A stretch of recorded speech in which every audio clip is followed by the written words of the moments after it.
A former troubleshooter looks back on the day everything changed. A wyvern circling freely in the sky gave him the one reason he needed to leave Dulan behind, and now only one pursuer remains standing between him and that freedom. He presses the last Dulan supervisor for answers, exposing the real reason they chased him so far, the magic tome he took from their hidden stores. Even the supervisor cannot explain how to use it, but Dulan's desperation proves the book is valuable beyond measure. Before the interrogation can go any further, an overwhelming presence cuts through the battlefield. Pattern von Dulan, head of the Eastern Continent's greatest magical house, steps forward with calm authority, asking for the tome as if the entire scene already belongs to him. Pattern offers a deal instead of simply crushing him. Return under Dulan's wing, surrender the tome, and every offense will be forgiven. He praises the troubleshooter's hidden talent, imagining him as a blade that could make Dulan even greater. The answer comes with a grin sharp enough to cut the offer apart.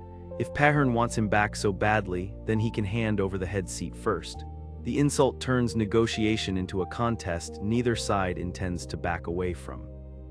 The fight begins and the gap is brutal. Pattern's defense has no opening, his pressure feels absolute, and every exchange proves why he is called Dulan's strongest mage.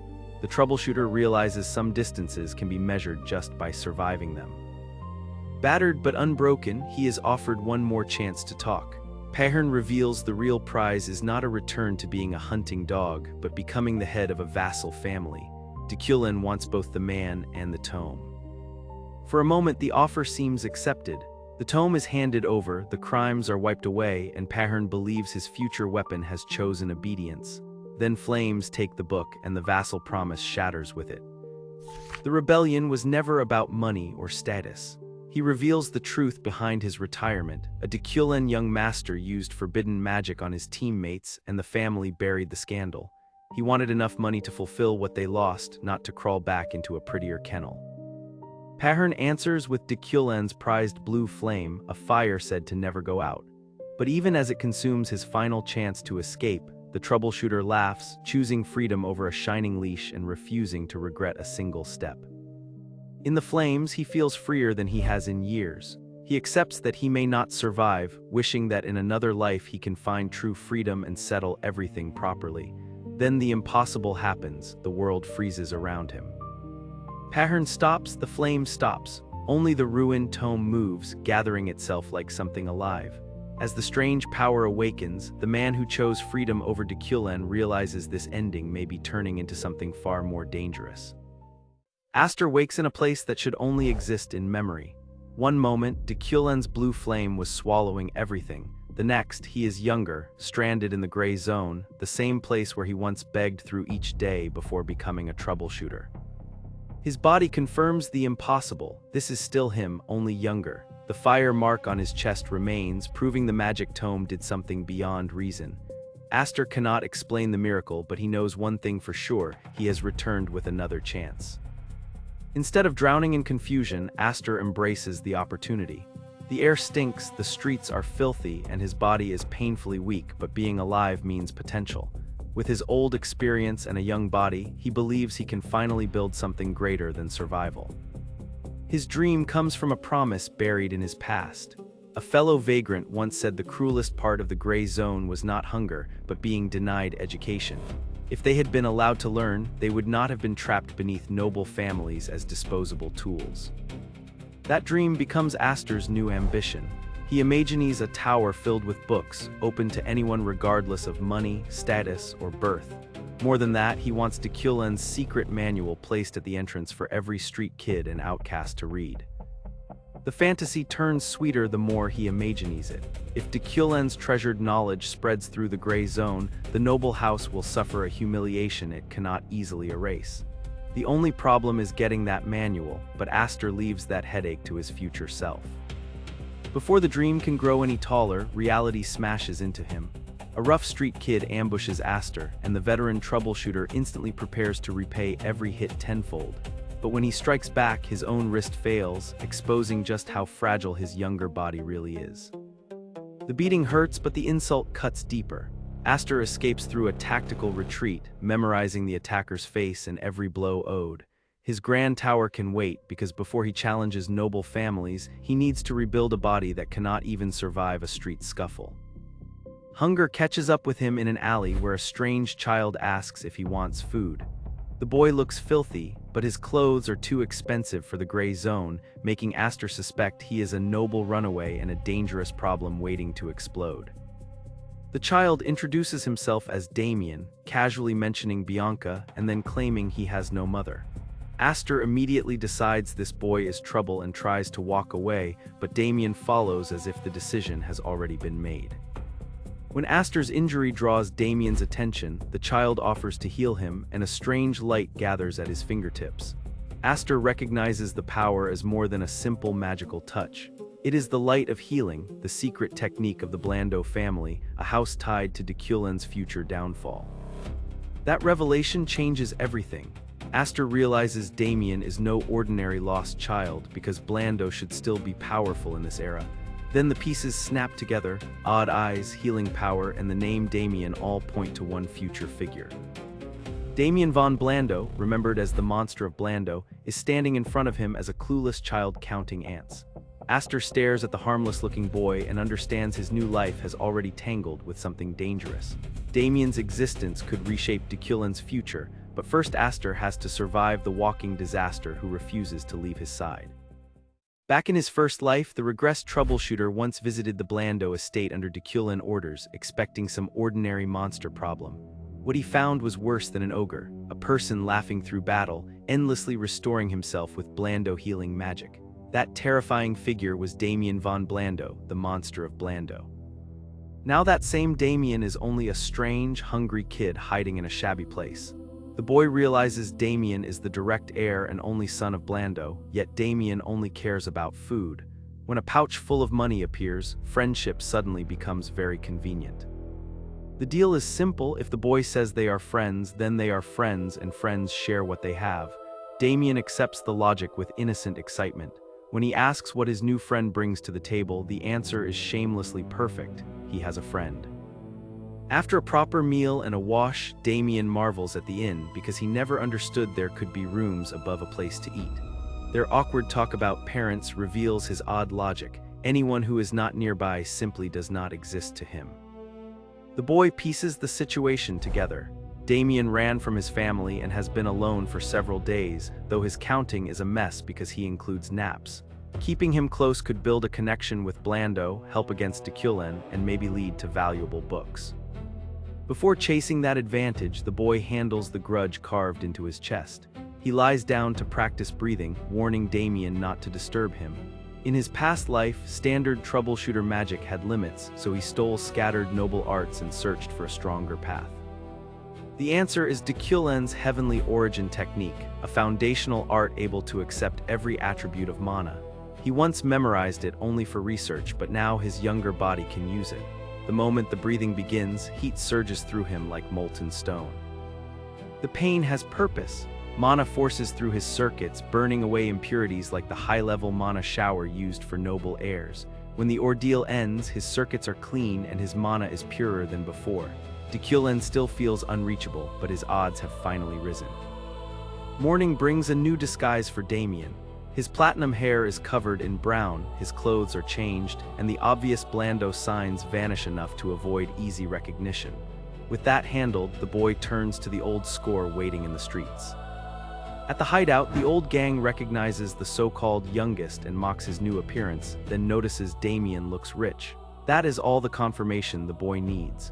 These familiar faces remain sharp in his memory, and the first debt is counted at 123 hits. Spotty shouts, more boys rush out, and the boy calmly measures each face against the numbers in his head. Damien watches with bright curiosity, asking if this is playing. For the old gang, the strange game is only beginning, and nobody knows how far he will go. The payback turns into a brutal lesson in numbers. Aster drives mana into his fists and strikes with ruthless rhythm, while Damien cheers like he is watching a game. Every time someone falls, Damien restores them, and anyone who forgets their count has to start again. Damien treats the whole thing like healing hand play, while the street boys can barely endure the routine. Aster keeps the rules cold and simple, turning each forgotten number into more punishment.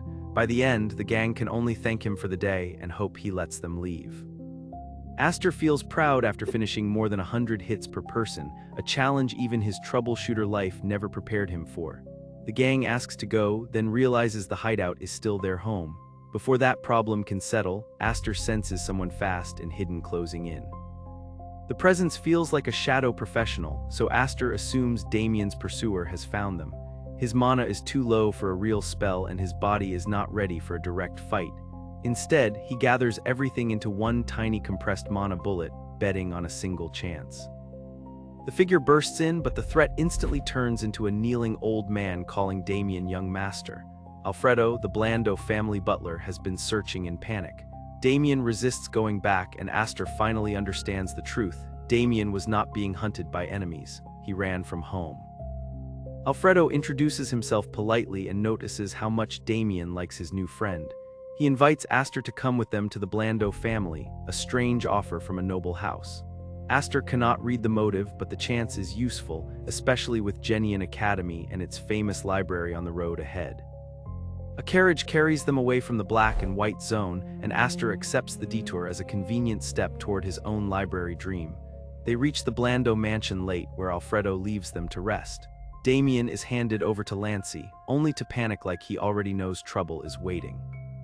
Alfredo reports Damien's return to Bianca, the boy's mother, and her calm breaks the moment she hears he was in the 7th black and white zone.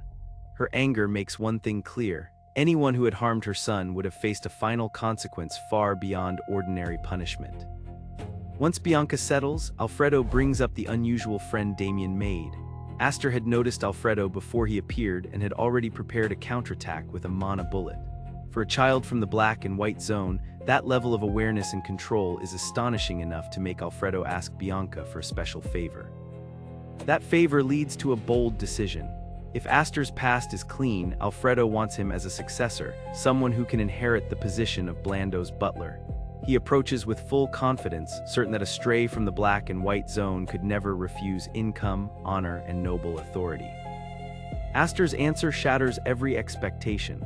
The offer is grand, the position is prestigious, and Alfredo is already imagining success, but Aster simply says no. The butler cannot believe what he is hearing, and that refusal becomes the spark for the next clash inside the Blando mansion. If this is your kind of content, make sure to subscribe. There's a lot more coming. Aster refuses Alfredo's offer with flawless politeness, pretending he never cursed under his breath. Damien innocently asks what the word means, while Alfredo tries to understand how a stray from the gray zone could reject a noble butler's succession. To him, Aster's talent has become arrogance. Alfredo decides Aster needs a lesson about the wider world. He compares the boy to a goblin raised in a canyon, ignorant of dangers beyond it. Aster answers that he is more like a wyvern, and that single line snaps Alfredo's patience in half. Alfredo drags Aster to a Blando training room where young talents greet him with military discipline. Their aura proves the family's strength, but Aster sees the ugliness behind their eyes. They may be polished, but to him, they are still narrow-minded goblins wearing noble training uniforms. Alfredo shows off the trainees and asks again if Aster will accept his proposal. Aster refuses because he hates standing in the light. Then Winster steps forward, arguing that anyone who truly understood Blando's greatness would never reject such an opportunity. Winster asks to give Aster a taste of magic, and Alfredo accepts the idea as useful pressure. Aster understands exactly how the trainees see him, a lucky vagrant favored by Damien and the butler. Instead of backing down, he asks to choose his opponent and points out 5 trainees at once. The room freezes when he challenges all of them together, then provokes them to step forward if they have courage. Alfredo erupts with approval, seeing the boldness he wants in a successor. He turns the clash into a wager. If Aster lasts 1 minute, he receives a gift, but if he fails, he must take responsibility. Aster immediately realizes the trap. Responsibility means Alfredo will try to force the successor role on him. Still, he accepts. The instructor panics because Aster is Damien's guest and a dangerous duel could ruin his career. Damien arrives, but instead of stopping the match, he looks excited and shocked in the worst possible way. A servant warns him not to get involved, leaving the instructor with no real protection from Alfredo's command.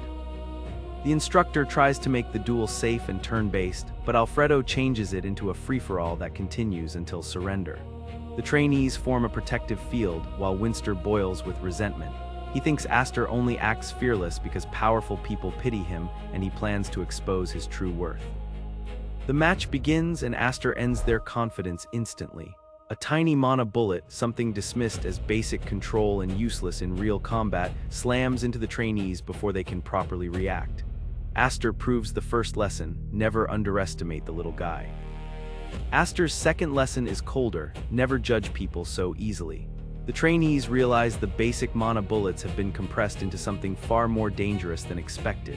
Their noble training cannot protect them from Aster's raw control, experience, and ruthless timing. Then Aster delivers the final lesson: the world is vast and bitter. He tells them he will inject that experience into them directly, then switches from mana bullets to what he calls physical magic. For the trainees, the duel has stopped being a lesson they control and become a storm they must survive. Aster's impossible performance turns Alfredo's lesson inside out. The butler wanted to show him the scale of Blando, but Aster shows the trainees a harsher world beyond their polished walls. And with the fight still unfolding, the Blando mansion is about to learn how much trouble one gray zone boy can bring. Aster's magic bullet leaves Alfredo stunned. The power suggests it was compressed 4 or 5 times, proof of natural mana control that even trained mages struggle to display. But the wonder fades fast when Bianca arrives and sees the training ground in complete chaos. Bianca demands an explanation, and Alfredo can only call the disaster a simple test. She cuts through the excuses, orders the trainees withdrawn, and sends Damien and Aster away, treating the incident as something that must be contained before it stains the Blando household. With the field cleared, Bianca turns her anger on Alfredo. He admits he lost his temper and accepts punishment, but her focus shifts to Aster. Damien did not help him. Alfredo can only explain that Aster was shockingly skilled at bringing trained trainees down. Alfredo reports the full picture. Aster used the same magic bullet, compressed to an absurd degree, and defeated 5 trainees alone. Bianca realizes this is not just street stubbornness. His mana control, instincts, and refusal of Alfredo's successor force her to reevaluate him. Bianca summons Aster into a calmer room and presents the gift Alfredo promised. Aster expects a simple reward, then opens the box and recognizes a high-grade elixir. Its value is far beyond a casual apology, the kind of item reserved for elite Blando recruits. Aster immediately suspects a trap.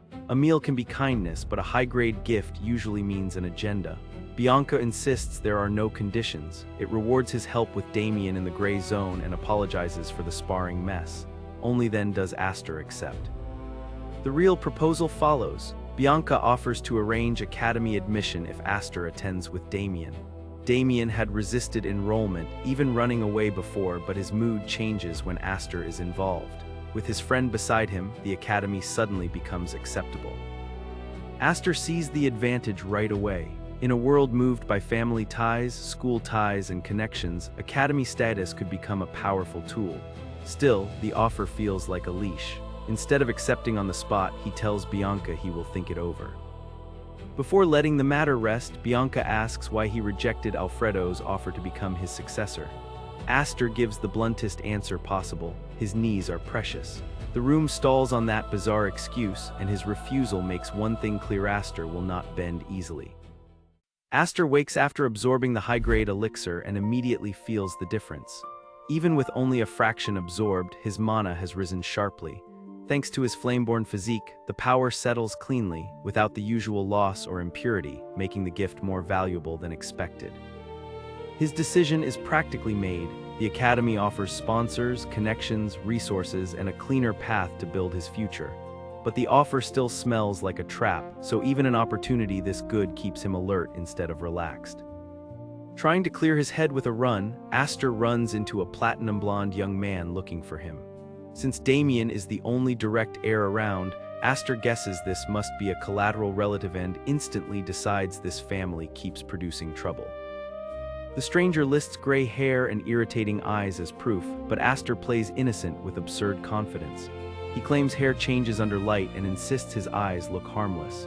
Somehow, the stranger buys it, apologizes, and starts to leave as the lie briefly works. Then Alfredo ruins the escape by rushing in to clarify Aster's awkward misunderstanding from the night before. He loudly insists that becoming a butler would not wear out Aster's knees, accidentally confirming Aster's identity and making the stranger realize he was played. The collateral relative flares up, furious that Aster lied straight to his face, and tells him to come to the Mage Hall later so his attitude can be corrected. Aster, already restless, treats the threat as convenient timing and asks Alfredo to arrange a meeting with Bianca. Bianca receives him early, already sensing why he came. Aster confirms it without dressing it up. He will enroll in the academy. The speed surprises her, but she accepts instantly and orders preparations to begin while telling him to stay comfortable. Once Aster leaves, Alfredo can barely contain himself.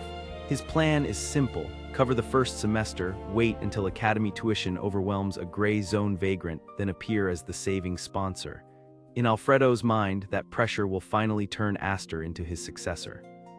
Bianca understands why Alfredo is celebrating, but she also sees the flaw.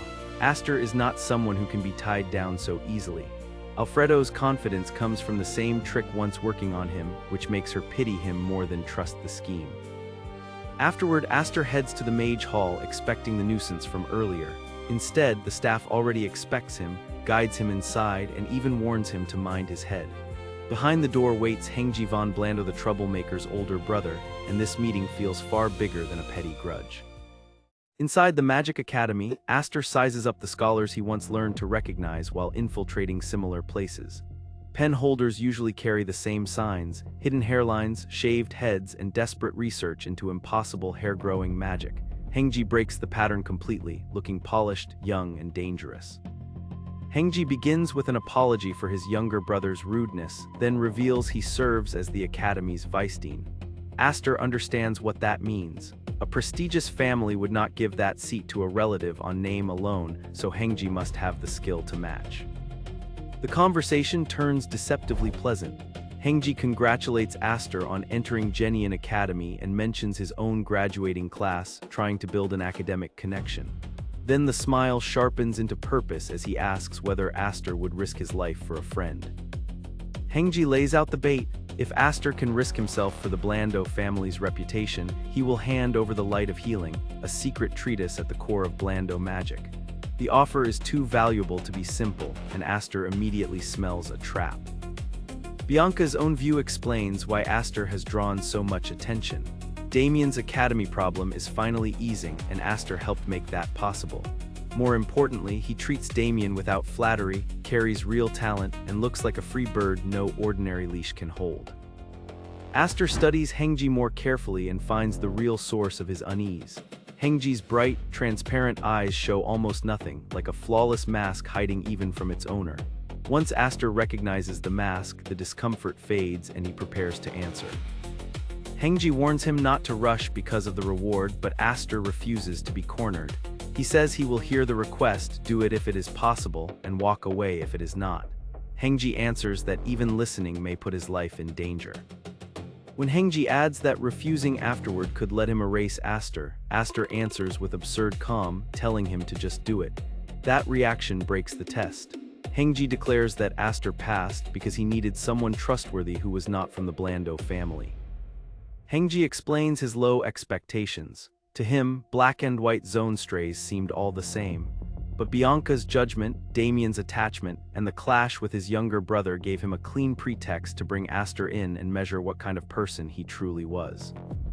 Aster catches the contradiction immediately. A vice dean should not need a younger sibling's quarrel as an excuse unless something restricts him. Hengji admits the Blando family is not divided. The real problem is outside surveillance from the Dulan family. The reason is explosive. Hengji is researching the Dulan family's thousand origin technique, a secret art meant only for their line, acquired through a fortunate route. Aster understands how reckless that is, because from Blando's position, such research should naturally begin as a countermeasure. But Hengji went further. He did not stop at a way to break the technique, he found a path to improve it. His excitement reveals obsession rather than caution, and Aster realizes the vice dean is not merely strange, he may drag everyone into a much larger storm. Aster pieces the truth together with chilling clarity. Henji's research is not just reckless curiosity, it may be the spark behind the future fall of Blando. If Fahern de Dulan saw potential in the new heavenly origin technique, then the future conflict suddenly makes terrifying sense. Henji pulls Aster back to the present and admits he never reported the research to his family. He suspects Blando is being watched, but the leak did not come from an obvious secretary. It traces back to the route he used to obtain the secret art. Aster realizes Henji exposed part of the security formula on purpose. Henji confirms it, saying he revealed enough to keep himself useful once he knew de Dulan had found his trail. He refuses to simply side with de Dulan, claiming personal reasons, then asks Aster to act where he cannot. The task is simple but dangerous: secretly deliver Henji's thesis to Professor Fallon at Zenian Academy. Henji offers the healing light spell as payment, but Aster sees the true value of the situation and counters with a much higher price. Aster demands the healing light spell as risk compensation and the completed new heavenly origin technique once the research succeeds. Henji calls him shameless, but the logic lands. If they are in the same boat, Aster wants a real share of the treasure. Henji accepts, though he adds his own condition: Aster must help with the thesis when needed until the research is complete. Aster agrees, then casually jokes that he cannot read. The joke lands badly, proving Henji may be brilliant but has no talent for humor. Aster asks whether Professor Fallon can be trusted. Henji explains that the professor was his old rival from their academy days, someone who competed with him for the top spot. Aster immediately understands the problem: another genius lunatic is waiting at Zenian. After the meeting, Aster checks the subspace pouch Henji packed and finds far more than a thesis. Inside is a letter addressed with unwanted affection, along with a carefully arranged study path of essential magical texts meant to guide him from basics to advanced theory. Aster hates the tone, but he recognizes the value. Henji's gift is not just a pile of books, it is a structured foundation for learning magic. Aster adds Henji von Blando to his list of book sponsors, recording 132 volumes as the tower's first true contribution.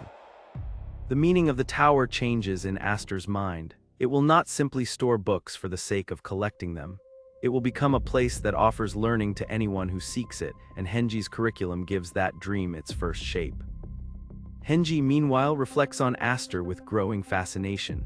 He expected a disposable errand boy, but Aster's eyes treated the final consequence as nothing more than another option. To Henji, that makes Aster feel less like a tool and more like a peer. Only one worry keeps bothering him: Aster's joke about not reading might actually be true. That thought shakes the scholar more than any threat, because handing a perfect study guide to someone who cannot use it would be the cruelest waste imaginable. Soon, the academy departure arrives. A servant explains that Aster and Damien only need simple registration and are exempt from the entrance exam, the kind of privileged, prestigious families take for granted. For Aster, that shortcut is convenient enough to accept. Damien rushes ahead with pure excitement, while Bianca sends them off with a quiet wish that Aster achieves the results he wants.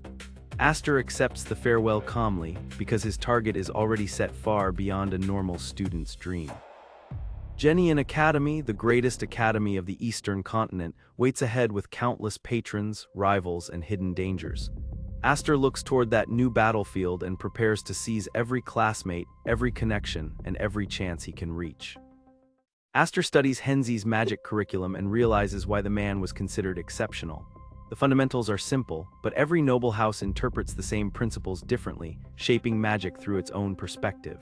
Inside those books, Aster even finds traces connected to Declan's celestial principle, hinting that Henji's gift is far more valuable than it first appeared.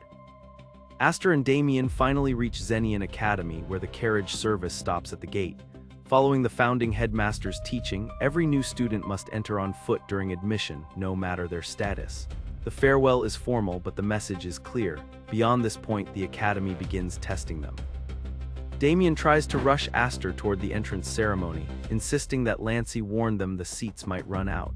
Aster immediately sees through the obvious trick meant to keep Damien moving, but chooses to play along. Damien, meanwhile, is already caught up in the excitement of academy life. The The ceremony hall is packed with students, and Damien becomes convinced Lancey was right after all. Aster checks their class assignment and seats, but Damien keeps pushing to grab any open spot before it disappears. For someone who claimed he never wanted to come, Damien is suddenly acting like the most eager student there. While searching through the crowd, Damien bumps into a massive student and apologizes cheerfully. At first, it looks like a small accident, until the student notices something smeared on his uniform. Damien tries to fix it in the worst way possible, polishing the stain with the same hand that caused the problem. The large student snaps, and everyone nearby senses a clash about to erupt. Aster steps in before things go too far, warning the student that he is making a mistake. When asked who he is, Damien proudly answers for him, his friend. That one word turns Aster into the target, and the student decides he will make him regret protecting Damien. Aster accepts that words are no longer enough, even though this was supposed to be his first chance to mingle peacefully with classmates.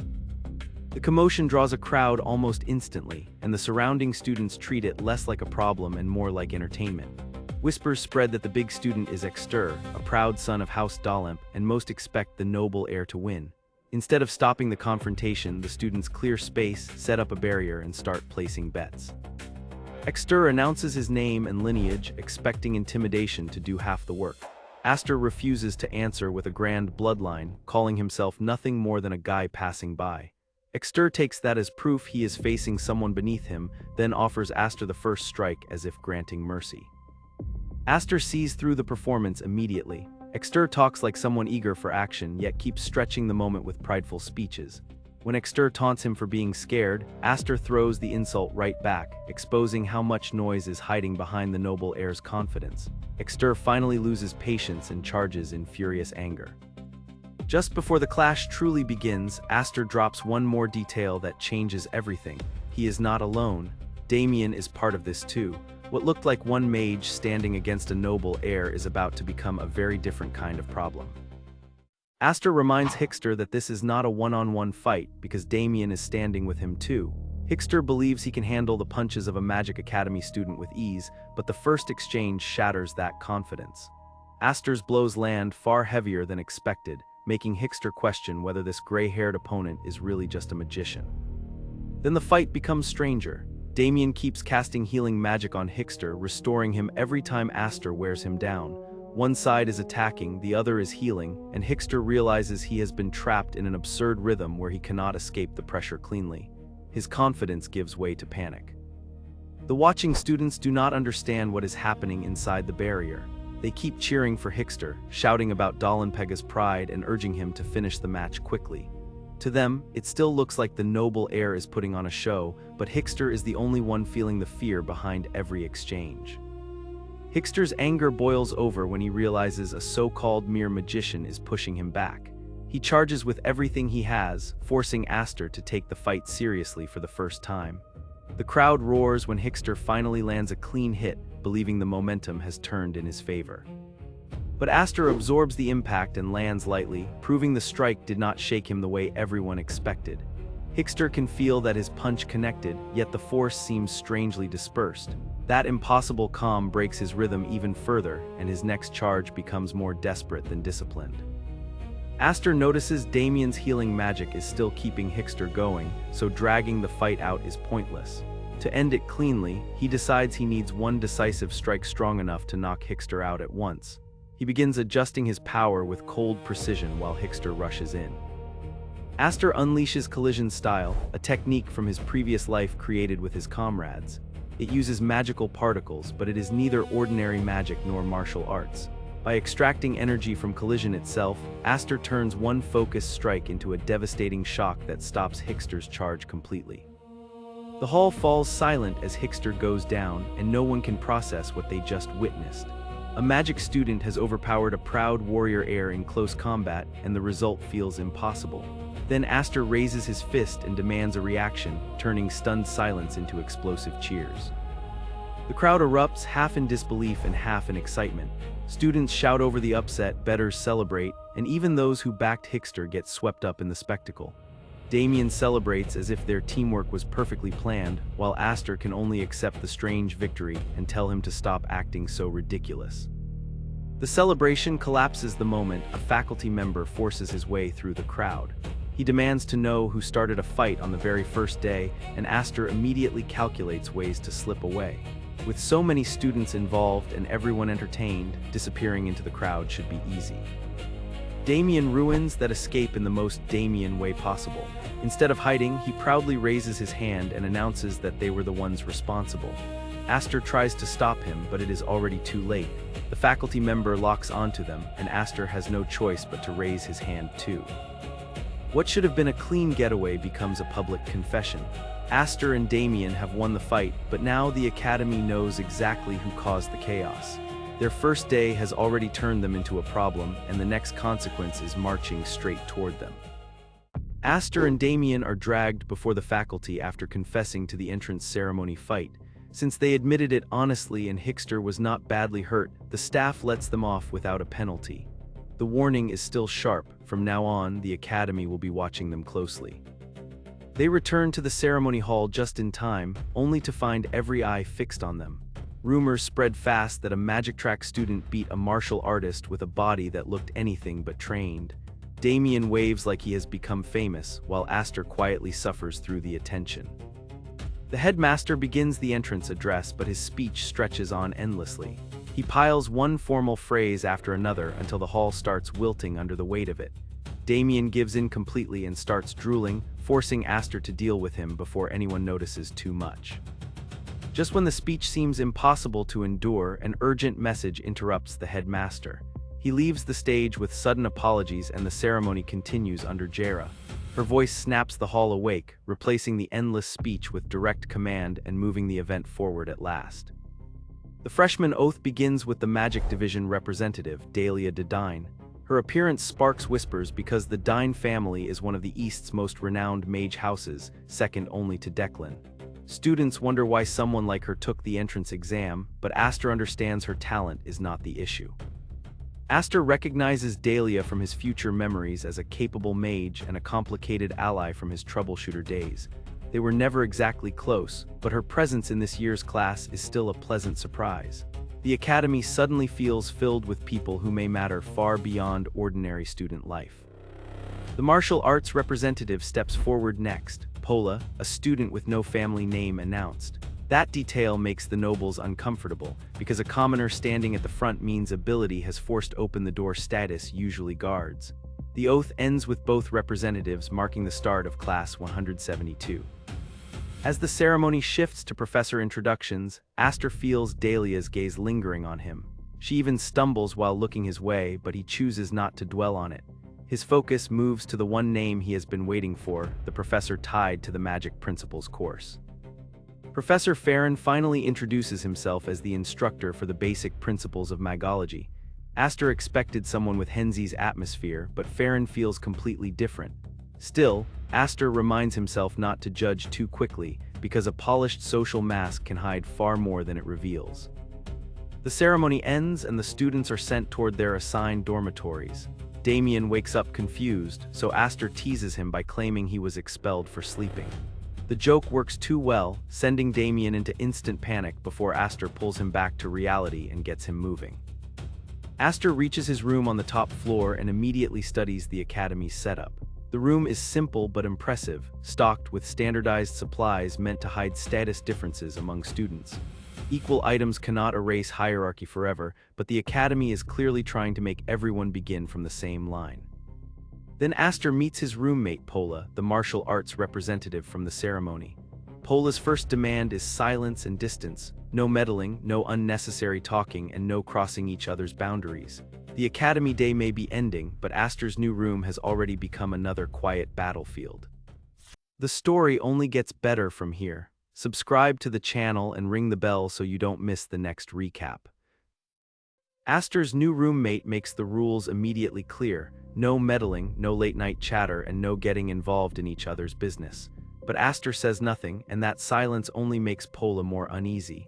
The top martial student senses something sharp beneath his calm face. Aster suddenly rises, and Pola reacts on instinct, reaching for her sword in the cramped room without letting the blade hit anything. Instead of attacking, Aster simply studies her response and recognizes real experience behind her movements. To him, Pola is not just talented, she has the habits of someone used to danger. Damien calls for Aster from outside, eager to drag him around the academy. Before leaving, Aster gives Pola a parting warning. She can do what she wants, but she should not complain if he sings past midnight. It is petty, playful, and exactly the kind of answer that makes their quiet room agreement impossible. Outside, Damien asks about the roommate, only to admit he has no idea who Pola is because he was too busy to pay attention. He wants to tour the academy because Lancey told him the first day is the best time to learn the layout. Aster agrees, partly because the academy is huge, and partly because something strange is brushing against his senses. As they move through Zenian Academy, Damien is amazed by everything, especially the lake. Aster, feeling like he has been turned into a babysitter, decides to repay Lancey's burden in his own crooked way. He tells Damien that making a lake is simple: dig the ground and pour in water. Damien takes the idea seriously and immediately dreams of building one even bigger back home. Then he sees a statue, and Aster encourages him to demand one of those too, preferably in dragon form with beautiful scales. Damien is thrilled, while Aster privately imagines the trouble this will cause for the servants and mages forced to make it real. Even while joking with Damien, Aster's senses are scanning the academy. He spots about 7 Dulan troubleshooters and estimates there may be around 10 in total. Their positions form a pattern, and the center points straight to the second magic hall. That is where Professor Fallon's laboratory is located. Aster concludes that Dulan is not only searching for Hengji's allies, but has already begun tightening surveillance around Professor Fallon. The suspected assistant has not been confirmed yet, but the net is closing. Aster decides to learn how much they know. Aster follows the hidden movement until he reaches the troubleshooters' meeting place. One operative arrives and finds only another waiting there, because the rest have already moved ahead under an emergency directive. Headquarters has ordered them to gather at the sub-target's nest, meaning the surveillance subject tied to Professor Fallon. The operatives discuss the reason for the sudden move. The main target, Hengji, has acted and meaningful intel has reached them. They believe that at midnight tonight, the objective will be delivered to the sub-target. For Aster, overhearing this confirms that Dulan thinks Professor Fallon is about to receive something important. The lower-ranked troubleshooters grow nervous when they realize no single-number operatives are coming to handle the Academy's monster professors. Their fear only deepens when they hear who will join instead: the fire demon Karahin. He is the vice leader of Dulan's Mage Corps, known as the Red Jewel, and his presence is enough to make the mission possible. But Karahin's name also changes the mood from confidence to dread. His reputation says he will use any method to complete a mission, even if his own side must pay the cost. One troubleshooter tries to calm himself by saying open conflict may not happen, since exposing a famous noble mage would burden Dulan too. But the reality is obvious. If Karahin is coming, the mission is already dangerous. They decide to move quickly, knowing their chances drop if they fail to join the others. From the shadows, Aster absorbs the timing, the target, and the name that matters most. Midnight is now the key. Professor Fallon is in the center, and Karahin is entering the board.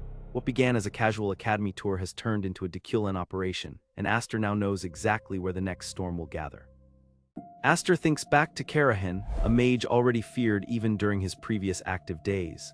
After Declan's clash with the Blando family, Karahin stayed loyal to the crumbling house and carved his name into history as a war mage. That kind of flame art is too valuable for Aster to ignore. The opportunity is dangerous, but Aster decides Karahin is worth capturing.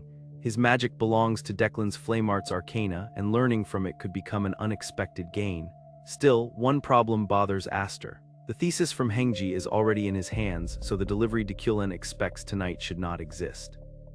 Aster sorts through the contradiction and reaches the only answer that fits. The thesis being delivered to Professor Fallon tonight must be a fake. That means Hengji is moving in a way even Dulan cannot fully read. At Professor Fallon's mansion, the professor senses Dulan's rats crossing into his territory. He has tolerated their presence for a long time, but this intrusion is different. They are no longer watching from a distance, they are marching straight inside. Fallon immediately understands that something has changed. A masked mercenary arrives, and Fallon recognizes the disguise almost instantly. The visitor is Pola, the top martial student, carrying an envelope linked to Hengji. Fallon warns her that if she ever tries covert work again, she should refine the traits of her ether first. His calm reaction makes it clear that her disguise never truly fooled him. Fallon examines the envelope and realizes Hengji is behind this delivery, but the more he thinks about it, the less sense it makes. Hengji has been evading Dulan for too long to be caught so easily. Fallon concludes that this delivery is not a simple mistake. Somewhere inside the envelope, the bait has already been set. Then the real threat arrives. Karahin enters with theatrical confidence, introducing himself to Professor Fallon and mocking the idea that a lab-bound scholar would know his name. Pola reacts to him immediately, but Fallon answers with cold disrespect, claiming he has never heard of him. Karahin laughs, entertained by the insult, while Fallon cuts through the performance and demands he get to the point. The air turns hostile in an instant. Karahin points to Pola first, declaring her marked for the final consequence, then turns his attention to Fallon. Since Dulan wants the professor brought back alive, Karahin suggests he may leave him barely functional. The threat is not just violence, it is control. Fallon refuses to hand over the envelope quietly, and Karahin makes his intentions clear. The document came from Blando, and Dulan wants to confirm it. Fallon understands that no alarms are sounding because Dulan has likely sealed the area with a blackout spell. With the mansion cut off, Fallon can only rely on the rookie mercenary beside him. Fallon stops treating Pola like a student and addresses her as a mercenary. From this moment on, she must protect her own life. Pola accepts the shift, knowing her simple delivery job has turned into something far more dangerous. The professor stores the envelope away, and the standoff becomes unavoidable. Karahin keeps smiling as the pressure rises, asking if they want to play. Fallon has no intention of surrendering. Pola braces herself, and Dulan's hidden forces tighten around the mansion. What looked like a quiet delivery has become a sealed battlefield. Outside that storm, Aster watches the situation turn serious. For a moment, he is no longer the academy student named Aster. The identity staring back from his past returns with the mask, the purpose, and the cold confidence of troubleshooter number 1. A hidden fighter quietly asks to be allowed to play righteous troubleshooter again, then admits righteousness was never really the point. Inside the ruined mansion, Pola is barely holding together as Karahin laughs through the chaos, but the protective talisman she once received keeps her standing when she should have been finished. Pola realizes the charm was not trash at all, but a one-time defensive artifact that saved her at the perfect moment. Even exhausted, she forces herself forward because Professor Fallon needs a guard, and if she gives the enemy any opening, the whole defense collapses. Fallon begins trusting Pola enough to shift more of his focus into offense. When she notices ether gathering on her sword, the fight becomes a desperate two-person formation, a mage striking from behind and a guard holding the front no matter how much pressure crashes toward them. Karahin understands the pairing is dangerous. Fallon's guard has already been handled once, but the professor keeps dragging the flow of battle back under control. So Karahin decides to use his trump card, turning the limited natural mana into a direct contest between two commanding wills. Fallon accepts the challenge without hesitation, and the battlefield becomes a silent duel for control. Mana strains between both mages as they try to seize the same power first, while everyone around them is forced to wait for the result. Outside that clash, the remaining fighters realize they are trapped between monsters. There is no clean path through, no safe gap to exploit, and charging in would only hand them over to the storm. Then, just as the pressure peaks, someone asks how many troubleshooters remain. The answer arrives as an ambush. A masked figure tears into the battlefield with absurd speed, cutting through the enemy line before anyone fully understands where he came from. Karahin finally notices the intruder when it is already too late to ignore him. The masked figure calls his name, closes in through the reverse field, and declares that this place will be Karahin's grave. Karahin's confidence cracks as his protection fails under a single touch. The attack lands, his artifacts spark out, and the mighty flame demon is forced back for the first time. Karahin survives the first blow by breaking his own spell and triggering a shockwave, but that escape comes with mana backlash. He staggers away, furious and shaken, needing to suppress the recoil before it tears his control apart from the inside. While Karahin struggles to recover, the masked fighter overwhelms the troubleshooters with unnerving precision. Karahin watches in disbelief as every movement wastes nothing, every spell arrives at the optimal instant, and every defense appears only when needed. Against his own instincts, he finds himself impressed. That admiration turns into humiliation. Karahin does not know who the masked figure is, but he decides it no longer matters. His pride burns hotter than caution, and he prepares to erase the intruder with everything he has left, even if the battlefield itself breaks with him. Karahin unleashes his next assault, but the masked fighter keeps advancing through the chaos. The flame demon's control is no longer absolute.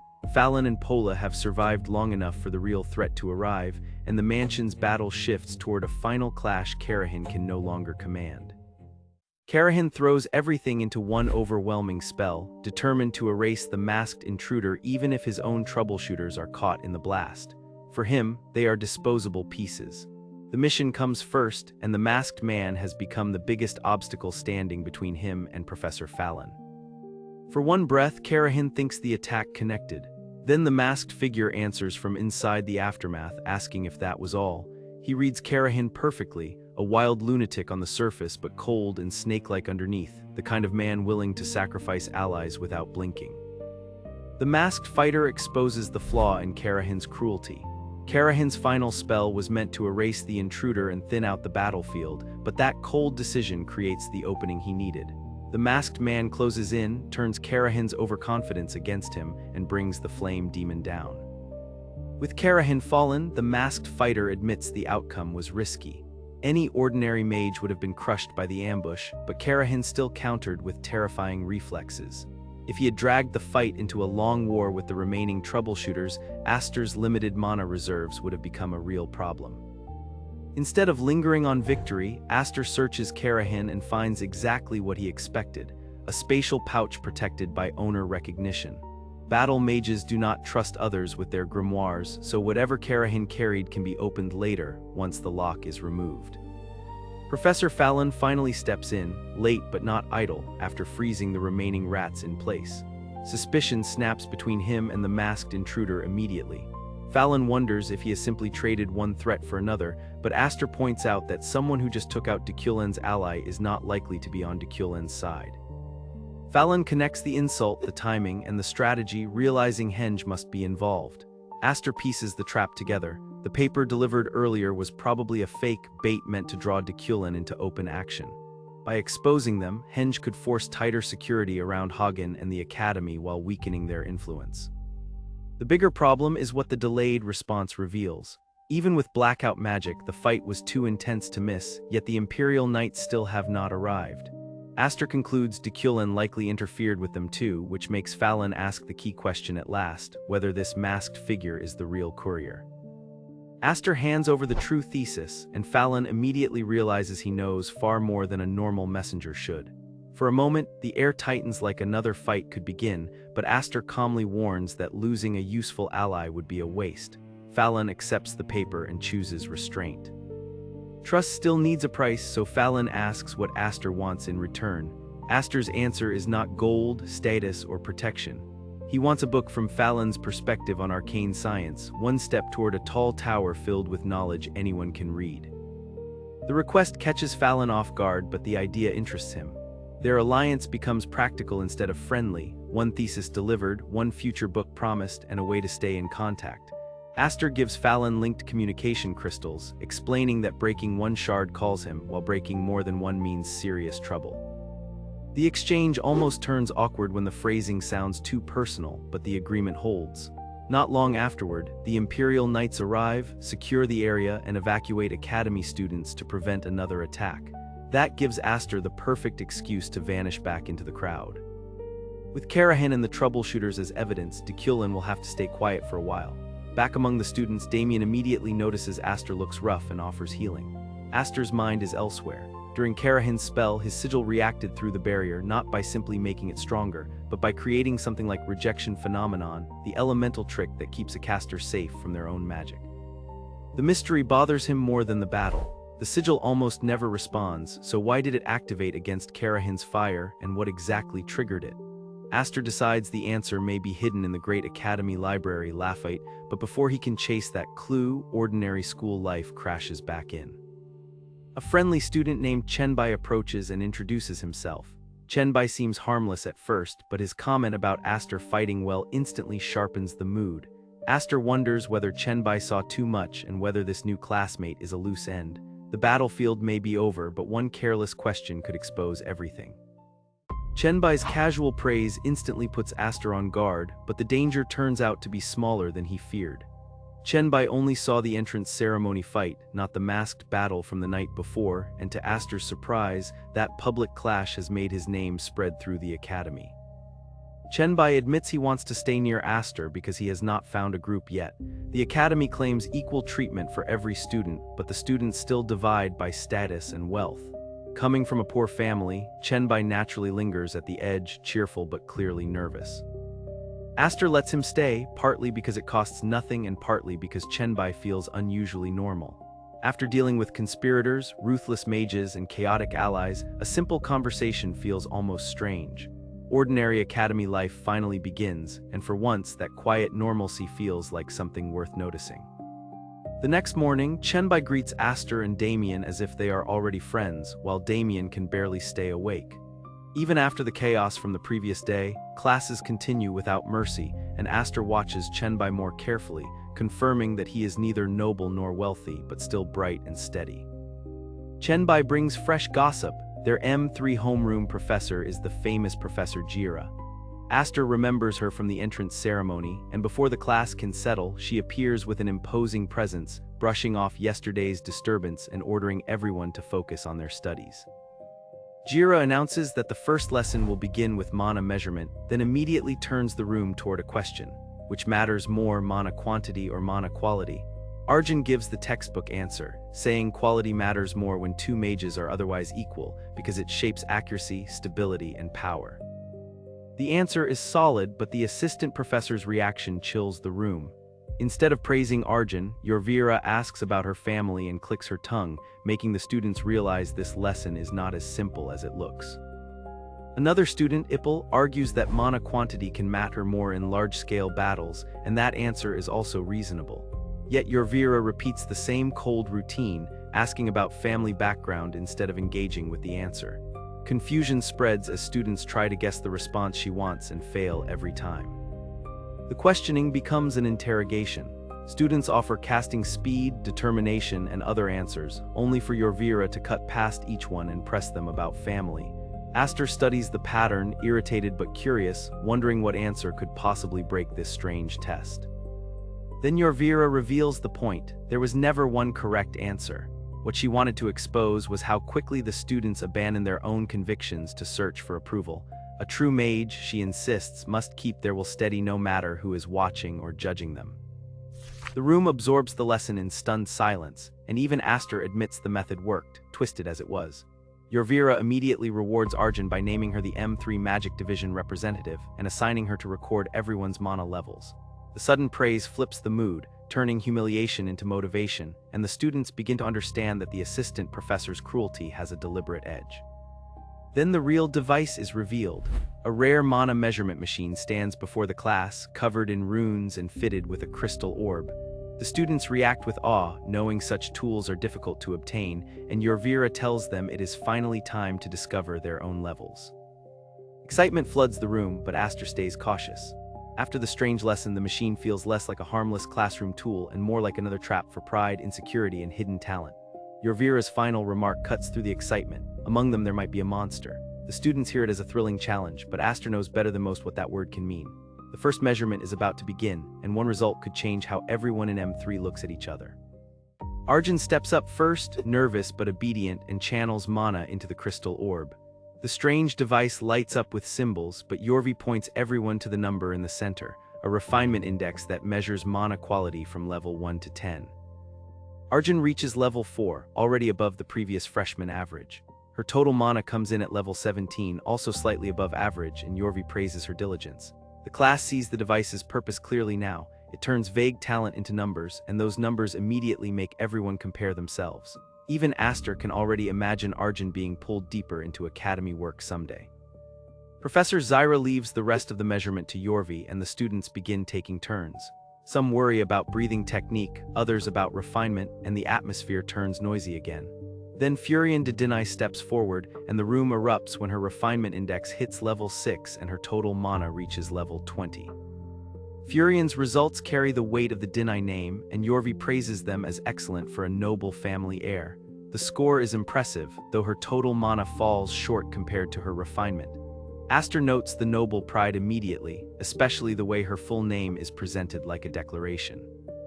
Damien wakes up from the commotion, asking what is happening, and Aster almost tells him to go back to sleep before remembering this is still class. When Damien hears it is mana measurement, he rushes forward with innocent excitement, leaving Aster embarrassed before the entire room. The students instantly recognize Damien as the young heir of Blandor, and they also recognize Aster as the boy tied to the entrance ceremony incident. Yorvi invites Damien to try, and he casually asks Aster how to use the orb, as if the assistant professor beside him is barely relevant. The moment Damien's result appears, the room freezes. His refinement index reaches level 9 and his total mana reaches level 67. Students wonder if the machine broke, but the truth is worse for their pride. Damien is simply a genius beyond ordinary comparison. Aster knew Damien was talented, but even he is stunned by the gap. The numbers explain how the so-called monster of Blandor could exist, and Aster silently vows this life will be different. He will make Damien grow into an obstacle Dulan can never ignore. Yorvi praises Damien, but warns that true mastery is not decided by mana alone. Damien accepts it cheerfully, then immediately turns the pressure onto Aster by asking if he has been measured yet. The entire class grows curious, because Aster has no noble name, yet walks beside the Blandor heir and already has a public victory attached to him.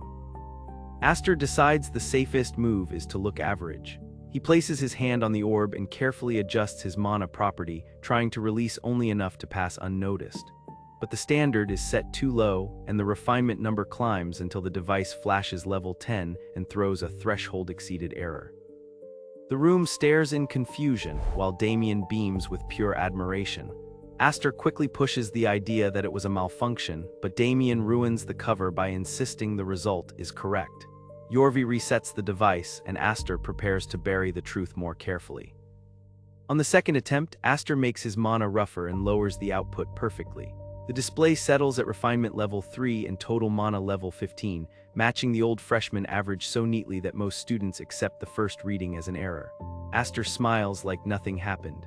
Damien, however, calls it nonsense with a word he clearly learned from Aster. The class records move on, but the strange error does not vanish. Elsewhere, the magic departments are being repaired after the Dulan incident, and the Academy faculty review the new student results. They note Furion's slightly disappointing numbers and Damien's terrifying promise, deciding he needs careful guidance.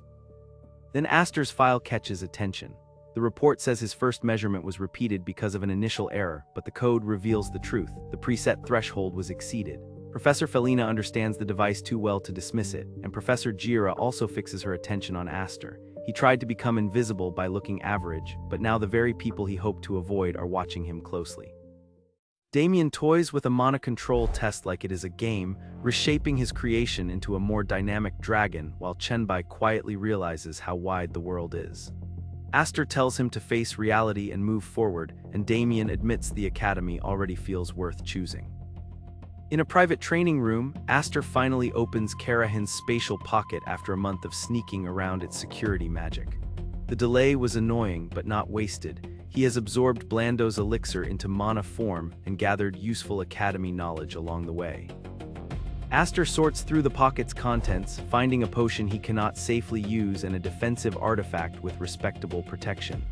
Then the true prize appears, Dulan's Red Fire, a lesser secret spell derived from blue flame, dangerous enough to burn through force fields at mastery. Before Aster can dive into Red Fire, the midterm performance evaluation pulls every magic class together. Rumor says the test will be Canyon Breakthrough, one of 3 practical options alongside the trial corridor and simulator, but Aster only cares about passing without major trouble. Chenbai immediately builds a strategy for Canyon Breakthrough, expecting everyone to launch spells at once while he uses defense to buy time. Then Professor Fallon steps forward, looking even more worn than before, and announces the trial corridor instead, crushing Chenbai's careful plan. Fallon explains the trial corridor as a maze-like sewer where every path eventually reaches the final gate. The catch is brutal: golems wait inside. Even adjusted for student level, their clunky bodies become terrifying in tight passages where mages have little room to breathe. As panic spreads, Fallon silently judges the students' composure. Some shrink under pressure, some still show strong will, and a few look worth watching. Damien, however, stands out for the opposite reason, staring at the danger like someone with no serious thoughts at all. The rules sharpen the threat. Each student receives a test bracelet with a protective field, and if that field collapses, the student is disqualified while the golems ignore them afterward. At every intersection, students can overcome the golems directly or avoid them through smarter choices. Fallon adds one final spark. Anyone who impresses him earns a personal reward, whether by reaching the goal first or knocking out the most opponents. The vague promise instantly changes the mood, and Aster can feel the trial corridor turning into the next dangerous contest. Aster's goal shifts from simply passing the exam to chasing Fallon's reward. The lower tier of Lafite Library offers no clue about the magical volume he wants, and the higher tiers require status he lacks, unless 3 professors recommend him. Because Fallon's reward might open that path, Aster accepts that staying average is becoming harder than standing out.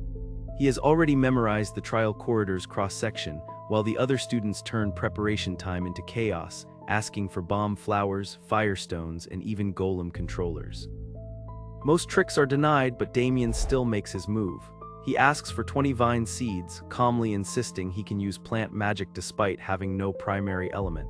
Even Aster notices the change. Damien and Chenbai are both preparing for the chance ahead. The starting locations are assigned, separating Aster from Damien and Chenbai. Aster lands at starting point 3 with 6 unfamiliar students, and the awkward silence reminds him of being thrown into a troubleshooter mission with a squad he barely knew. One of the strangers introduces himself as Daibai and offers Aster a deal: take out the other targets and sell their bracelets for 30 gold each. The offer is wrapped in insults about Aster's black and white district background and assumptions about Damien's protection. Aster does not reject the logic of buying advantages. He respects people using what they have. What he rejects is Daibai's math. If there are 6 possible bracelets, then excluding Daibai's own trio makes no sense, so Aster calmly raises the total far beyond the offer. Daibai decides the negotiation is broken, but Aster refuses to let him walk away cleanly. Even if the first 3 targets are ignored, Daibai's trio still has bracelets too, so Aster demands payment for them and turns the whole conversation into a trap. The insulted students flare up over status, and Pakin blurts out that Daibai's distant ancestor once held a barren title. Daibai swallows his pride because the young lady's order matters more than anger, and a deal with her could lift his merchant guild enormously. Aster immediately twists that status into a surcharge, doubling the price because he has supposedly overlooked honorable nobles. Daibai agrees to 160 gold, but his restraint snaps into a cold promise: he will make Aster's academy life painfully difficult. The assistant professors repeat the safety rules before the warp. A bracelet's barrier reacts to direct spells and mana-charged attacks, and if it breaks, the bracelet stays behind while the wearer is removed from the testing grounds. Then the warp completes and grading begins. The monitors reveal Dahlia and Damien sharing a starting point, but one screen suddenly freezes. The magic eye was checked, yet the blind spot is starting point 3, exactly where Aster stands. Hidden from the judges, he announces a spite penalty of 320 gold. The final safety rules lock in before the warp begins. The bracelet barrier only responds to direct magic or mana-charged attacks, and once its function stops, the wearer is removed from the exam. As soon as the transfer finishes, Aster calmly turns toward his arrogant opponents. Aster treats the confrontation like a lesson in loopholes. If magic would trigger the bracelet, he only has to dodge the incoming spells, close the distance, and pull back his mana right before impact. The barrier never reads his counterattacks properly, and his opponents fall apart one by one. With the group crushed, Aster turns the whole fight into an invoice. Their insolence costs 320 gold, but every hit deducts 1 silver. After 100 hits, he subtracts 10 gold, calls the result satisfying, and secures 6 bracelets for the road ahead. The bracelets give Aster leverage, but the real prize is still Fallon's reward. He needs 3 professor recommendations, which means Fallon alone is not enough. For a moment, Aster considers making an unforgettable impression by collapsing the trial corridor, then rejects the idea before the entire eastern continent turns against him. Elsewhere, Damien turns his 20 vine seeds into an absurd exam strategy. He wraps a golem in vines and controls it like a puppet, blocking the corridor while the other students shout in disbelief. Their spells cannot break through cleanly, and the young lord smiles as panic builds around him. In another passage, cooperation collapses before it even starts. A student only wants to pass, but the others demand bracelets, argue over betrayal, and refuse to trust anyone with their backs turned. For someone who cannot afford to aim high, simply surviving the exam is already enough. Then the exam stops feeling like an exam. A bracelet suddenly goes gray, but no teleportation follows. A sinister voice cuts through the corridor, greeting the Academy's scholars with no demands and only punishment. The message is clear: every student is meant to meet their end here. Outside, the situation spirals at once. The control devices stop responding, the exits cannot be opened, and the magic eyes go offline. Panic erupts among the staff, but Fallon shuts it down and orders them to bring the professors, especially Felina, along with the headmaster. Fallon's fury rises as the attackers reveal the scale of their trap. Inside the sealed trial corridor, Aster can only stare at the sudden disaster and wonder what kind of mess he has been dragged into now. 10 minutes after the ominous voice takes over the testing grounds, the golems are no longer slow gatekeepers. They move fast, rush straight toward the students, and track targets with terrifying precision, making it clear that someone has tampered with the control system and released far too many constructs. Aster realizes the situation has turned into a full crisis, but panic is not his style. He trusts the experience he earned as troubleshooter number 1, pushes through the swarm of golems, and decides that whoever hijacked the trial corridor will be forced to answer for it. Nearby, Chenbai runs himself ragged while a golem hunts him through the corridor. He regrets not dropping out earlier, but when Aster appears, there is no time for relief. Aster recognizes him, warns him to run, and immediately understands that Chenbai's stamina will not last. Aster figures out why the golems are tracking students so accurately. The bracelets are linked to the control system like a signal bell. He asks for Chenbai's bracelet, planning to pull the danger toward himself while Chenbai escapes because Chenbai has a family waiting for him. That single reminder breaks something open in Chenbai. He remembers parents who sacrificed food for his spellbook, a younger sister who lost school because of him, and a family that still called him their proud son. The weight of their sacrifices turns survival into a promise he refuses to break. Chenbai admits he is timid, indecisive, and painfully ordinary, but he refuses to abandon a friend and carry even more guilt. With nowhere left to retreat, he gathers the best magic he knows, the spell left by the teacher who first awakened his talent. Chenbai forces out Spear of Earth, a spell far beyond his current level. The stone erupts like a massive lance, majestic enough to justify its name, and for one moment, his desperate will reshapes the battlefield into something worthy of pride. The spell is impressive, but it is not enough to finish the golem. Aster cuts in before the construct can crush Chenbai, and the crisis ends in an instant. Chenbai can only stare as the nightmare in front of him is reduced to broken stone. Aster studies the spell and recognizes how advanced it really is. Spear of Earth does more than reshape the corridor's rock, it changes its quality too, which makes it a technique Chenbai should not be able to maintain. Rather than dismiss it, Aster tells him the name's greatness depends on the caster proving it. Chenbai is hurt and exhausted, but Aster refuses to let him sink into defeat. He treats the injury with a potion, then senses the mana flow around them and points Chenbai toward the gathered students, giving him directions through the fork so he can escape safely. Aster chooses not to follow Chenbai. The mana leading toward the control room feels strange, familiar yet clearly not Dulan's method, and that wrongness pulls at him harder than the golems. With a bad feeling rising, he heads deeper alone to find the source of the takeover.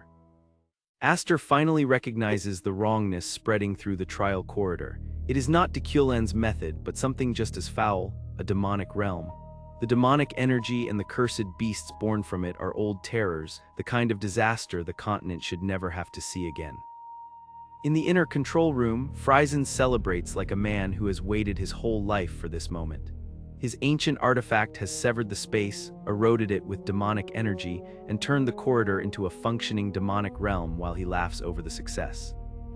The masked hound of House Vimmer is less amused, but Friesen only cares that the contract is being fulfilled. If Zenian Academy is disgraced, the professor it protects will be dragged down too, and the forbidden magic sect Salvadium will finally see proof that Frizen's experiment works. Then Frizen notices a student approaching through the corrupted zone and treats him like a perfect test subject. Golems wait behind him, demonic beasts gather ahead, and Frizen wonders what a mana user will become after exposure to that energy. To him, Aster is no longer a student but material. Aster looks straight through the magic eye and silently names Frizen, turning the experimenter's excitement into fear. The Hound asks whether Frizen knows the boy, but Frizen has no answer. Aster should be trapped inside the demonic realm, yet he is watching them like he already knows where to go. The test bracelet becomes Aster's answer to the trap. If the control system tracks bracelets, then those same bracelets can become bait. He throws the system's signal back into the chaos, forcing the corrupted creatures and golems to turn on each other while Frizen screams over his ruined creations. Frizen's panic only grows as Aster cuts through the demonic realm faster than the screens can follow. The Hound is ordered to stop him, but the blue streaks keep breaking through the corrupted space, and every failed interception makes the control room feel smaller. Aster reaches the inner room and greets Frizen like an old grudge finally given a face. Frizen tries to answer casually, but terror leaks through every word. The boy who should have been swallowed by the demonic realm has arrived smiling, and he knows exactly who stands before him. Somewhere else in the corridor, Damien has been protecting his group in the most Damien way possible. He has wrapped golems in vines, named them Cerberus Units 1 through 3, and turned the exam's own threats into bodyguards while everyone around him tries to understand what they are seeing. Damien also realizes the students are still wearing their bracelets, which means the golems can track them. He tells everyone to throw the bracelets away, but panic and suspicion twist the warning instantly. Instead of trusting him, the others accuse him of trying to collect every bracelet for himself. Chenbai tries to warn the others that the bracelets are not exam prizes anymore, they are tracking bells tied to the control system. Instead of listening, the students mock him for trusting Aster and accuse him of trying to deceive them after throwing his own bracelet away. Chenbai finally snaps back, refusing to let them insult the friend who saved him. He remembers Aster's answer from their first meeting when Aster said he had a friend and that is enough. Chenbai throws the bracelet aside, tells them to take as many as they want, and Damien quietly chooses to move with him. Deep in the control room, Aster faces Prizen like a nightmare returning with a name. He says they finally meet again and brings up the demonic realm, shocking Prizen, who insists he has never seen Aster before and immediately calls for his hound to protect him. Vimmer's hound steps forward under contract, but Aster recognizes him too. Vimmer is one of Dulan's vassal houses, known for secret wind magic built around speed and piercing force. Yet Aster only cares about one question, why a Vimmer hound is guarding Prizen. Aster repeats the question again and again, hammering the same words until the hound's comm starts cracking. Prizen and the hound both react like Aster has lost all reason, but Aster is not rambling, he is deliberately turning the hound's instincts against him. The hound finally lunges, loading his weapon with retrieval magic, rotation, and speed enchantments to create an attack he believes Aster cannot dodge. But Aster points out the obvious. The hound is already worked up, just like a dog reacting to a repeated sound. Aster's insult lands harder than the hound expects. He calls him Dulan's dog and the battle ends before Prizen can process what happened. The protector Prizen relied on goes down, and suddenly the man who hid behind him is trapped alone with Aster. Prizen tries to act defiant, but fear takes over as Aster closes the distance. One brutal movement ruins Prizen's arm and the panic finally spills out. He warns that if Aster brings him down, no one will be able to stop the demonic realm. Prizen turns the students into his final bargaining chip, asking if Aster really plans to let his friends be consumed. Aster's answer is colder than Prizen expects. If the demonic realm is the show Prizen wants to threaten him with, Aster will wait, watch, and make Prizen face the next consequence. Prizen thinks he has Aster cornered. The demonic realm is eating through the trial and he warns that Aster's friends only have minutes left, but Aster does not panic. He closes the distance, crushes the threat at its source, and takes the artifact Prizen thought only he could control. The artifact drags Aster's buried memories back into focus. Prizen was not just another intruder, he was the one who taught forbidden magic to the young master. Aster remembers why he once hunted him, refusing to let Dulan claim him as a convenient scapegoat. Aster's pursuit had crossed gray zones, kingdom alleys, and the Empire's underside. Przen kept slipping away until his final hiding place became the demonic realm itself. Aster endured its pressure, its beasts, and its rot, only to crawl out and learn that Dulan had already seized Przen's secrets. Przen tries to play innocent, insisting he is only a minor attendant compared to noble heirs. Aster notices he is fading too fast and forces a potion on him, not out of mercy, but to make him listen. While Przen searches for an opening, Aster remembers the free wyvern that made his revenge feel hollow. For a long time, Aster believed he had erased that grudge from himself, but meeting Przen again proves the buried knowledge had always been waiting for this moment. The demonic realm, forbidden magic, and the artifact all become tools for repayment, and Aster promises to return every piece of pain Przen once recorded. Outside the sealed trial, the ancient magic finally breaks. Professor Pelina wastes no time on confusion or ceremony. She orders the staff inside, restores the Magicae system, and makes one priority absolute: find the students first, keep public announcements silent, and do not provoke the intruder. Relief turns strange when Pelina learns the trial corridor was controlled for 2 full hours without a single student casualty. Then Professor Fallon calls from the internal control room and tells her to look through his crystal screen because the truth is better seen than explained. What Pelina sees inside the control room shakes even veteran professors. 2 intruders have been reduced to a condition almost impossible to face, and the obvious question hangs in the air: who could have done this? Her attention lands on a student from the black and white zone, admitted through House Blando's entrance rights. The control system flags a magic output error far beyond any normal student's level. Fallon says the boy must be watched closely. Before Pelina can settle the fear growing in her mind, the headmaster arrives from the eastern outskirts, smiling as if the entire disaster has already been neatly contained. The headmaster thanks Pelina and turns the suspicion into something sharper. He asks whether the boy is truly responsible for that scene, and the answer no one says aloud becomes the next danger. Aster saved the students, crushed the intruders, and now the Academy's highest eyes are fixed on him. A week after the trial corridor incident, Aster studies the calm after his fury. Mages fear heart demons, inner fractures that shake the mind, and his past as a troubleshooter taught him to treat comrades falling as part of work. But the forbidden magic grudge he unleashed may have planted something dangerous. Instead of running from uncertainty, Aster welcomes it like familiar weather. With his body and mind at their peak, he turns to Crimson Fire's secret tome. The first elemental art of this life waits before him, and he double-checks ignition before taking the leap. The path demands more than simple mana circulation. Passing mana through Crimson Fire only creates a fire aspect, so Aster fixes the true mental image in his heart, a flame that burns alone, born from mana yet no longer needing mana or oxygen to keep existing.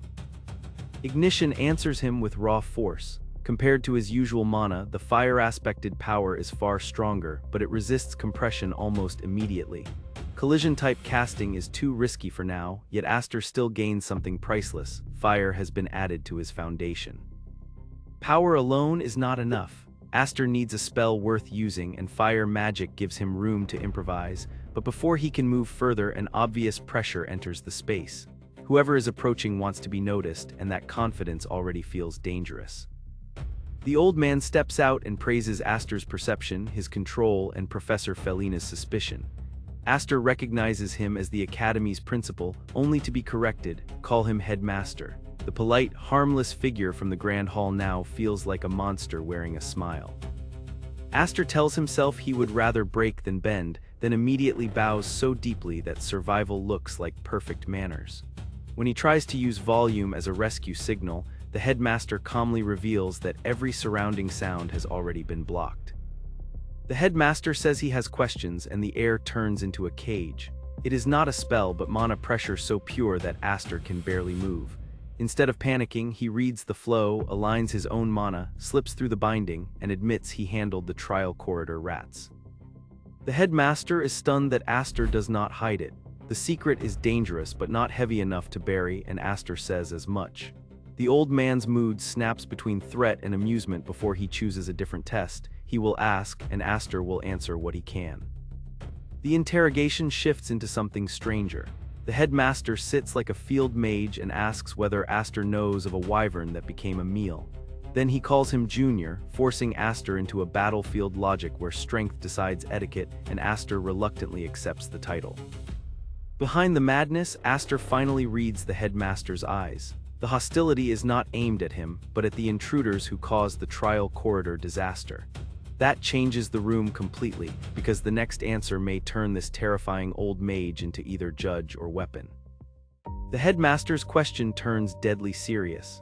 He wants to know what kind of scum could deserve such an ending, and when Aster asks what he intends to do, the answer is simple: crush them underfoot with the Emperor's approval and old comrades at his back.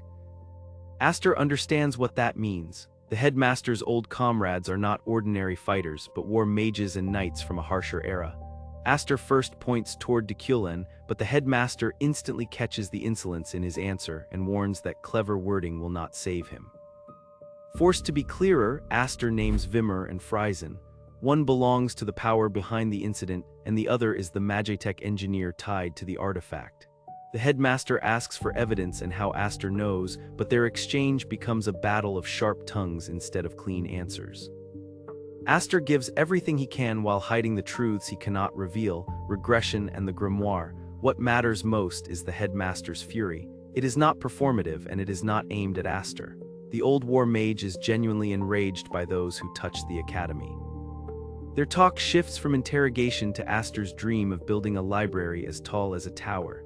The headmaster calls it meaningful and offers to fill one wall of the top floor himself. He also promises a library admission ticket, but only after Aster handles a favor later. The headmaster then points to the demonic realm artifact. It is dangerous, but its spatial severance is too useful to throw away. Aster realizes that the same power that blocked the trial corridor's teleportation could someday defend his tower, but he lacks Magitech expertise. The answer is Professor Felina. The headmaster says he will put in a word because she can be trusted. Still, convincing her will be difficult, so they prepare a cleaner identity for Aster, the hidden descendant of an old war mage with a master who holds a grudge against Dulan and Vimmer. The next day, Aster reunites with Damien and Chenbai, and the aftermath of the trial corridor is written all over them. They look healthier, better fed, and suddenly surrounded by gratitude. Students thank them openly, proving that the disaster changed their standing overnight. Chenbai explains that Aster's bracelet information helped him save others, and those students repaid him with elixirs while their parents helped his family. Aster refuses the credit, reminding Chenbai that he chose to persuade everyone himself. Damien's contribution is even stranger. He bound a golem with plant magic and put it to work. Before the three can properly catch up, Professor Felina summons Aster. She already knows the story the headmaster arranged, and Aster can tell it fits well enough. Revealing a link to Blando would be risky, but an old war mage cover gives her a standpoint she can accept. Felina still sees countless suspicious points, but the headmaster's guarantee is enough for now. She decides to cover things up and admits Aster does not seem like a threat to the academy. Aster survives the first checkpoint, until her awkward pause leads him into one dangerously wrong assumption. Aster's terrible misunderstanding evaporates the moment Professor Felina snaps back at him. She was not struggling to confess anything strange, she was forcing out gratitude. Thanks to Aster, the students were preserved and the trial corridor itself remained intact. For someone like Felina, even saying thank you feels like a battle. Aster immediately turns gratitude into opportunity. He reminds Felina of his goal, a library open to everyone, built through real academic support. She agrees to contribute her publications, giving him another powerful connection after Parun and the headmaster, before shifting the conversation to the true subject, the demonic realm artifact. Felina says the artifact's research may take a long time, but the danger of the object itself is manageable. If it becomes unusable, they can destroy it. The real threat is the group that will cling to it, Salvadium, the forbidden magic cabal. Aster mishears the name once and Felina nearly explodes. Then she explains that Salvadium is a union of forbidden magic users who act separately but share one goal: recreating the demonic realm. Since Friesen made that horror real, the cabal will come for the artifact. Felina warns that Salvadium's persistence could rival Dulan, and once Aster becomes their target, he may not survive. Aster reads the situation plainly. If they are bound to clash anyway, then fear changes nothing. When they appear, he will crush them. Felina can only laugh at the boy's confidence. Aster hands over the artifact and asks her to research it. Felina accepts, recognizing both the risk and the ambition behind his tower plan.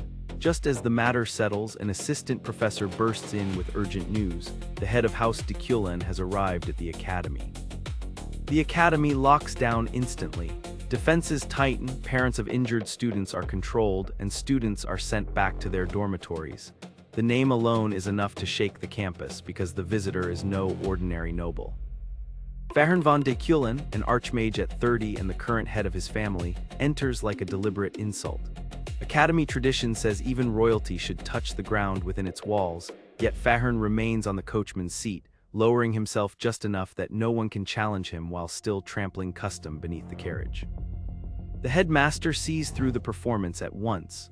Fahern claims he heard the trial corridor was seized by vermin, even though the official culprit has not been revealed. That single remark tests everyone in the courtyard, because only a few know Dulan's shadow hangs over the attack. When challenged, Fahern answers with spectacle. He says he came to help because the academy seemed lost, then reveals that he personally captured the vermin from Wimmer's main house. He brings both direct and collateral lines with him, turning suspicion away from Dulan in one brutal move. From a rooftop, Aster watches the timing with narrowed eyes. He had only mentioned Dulan and Wimmer to the headmaster the night before, yet Fahern appears today with the perfect offering. Whether it is luck or monstrous preparation, Aster knows this is exactly like the Fahern from his previous life. Fahern is the kind of man who would sacrifice loyal subordinates, even those tied to his own side, if it protected Dulan's future. Still, Aster senses something new. In his past life, Fahern was an incomprehensible existence beyond perception, but now he feels like a gigantic mountain instead. For the first time, Aster can imagine climbing high enough to reach him.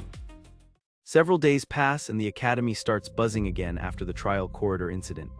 Fahern's bold move shakes the political board by offering a direct Dulan descendant as an academy student, and the imperial side answers by announcing the third princess's future enrollment. But for now, the students care about something much louder, the Pistinaik Festival. The Pistinaik Festival turns the academy into a victory celebration, treating the students' survival in the trial corridor like an old wartime triumph.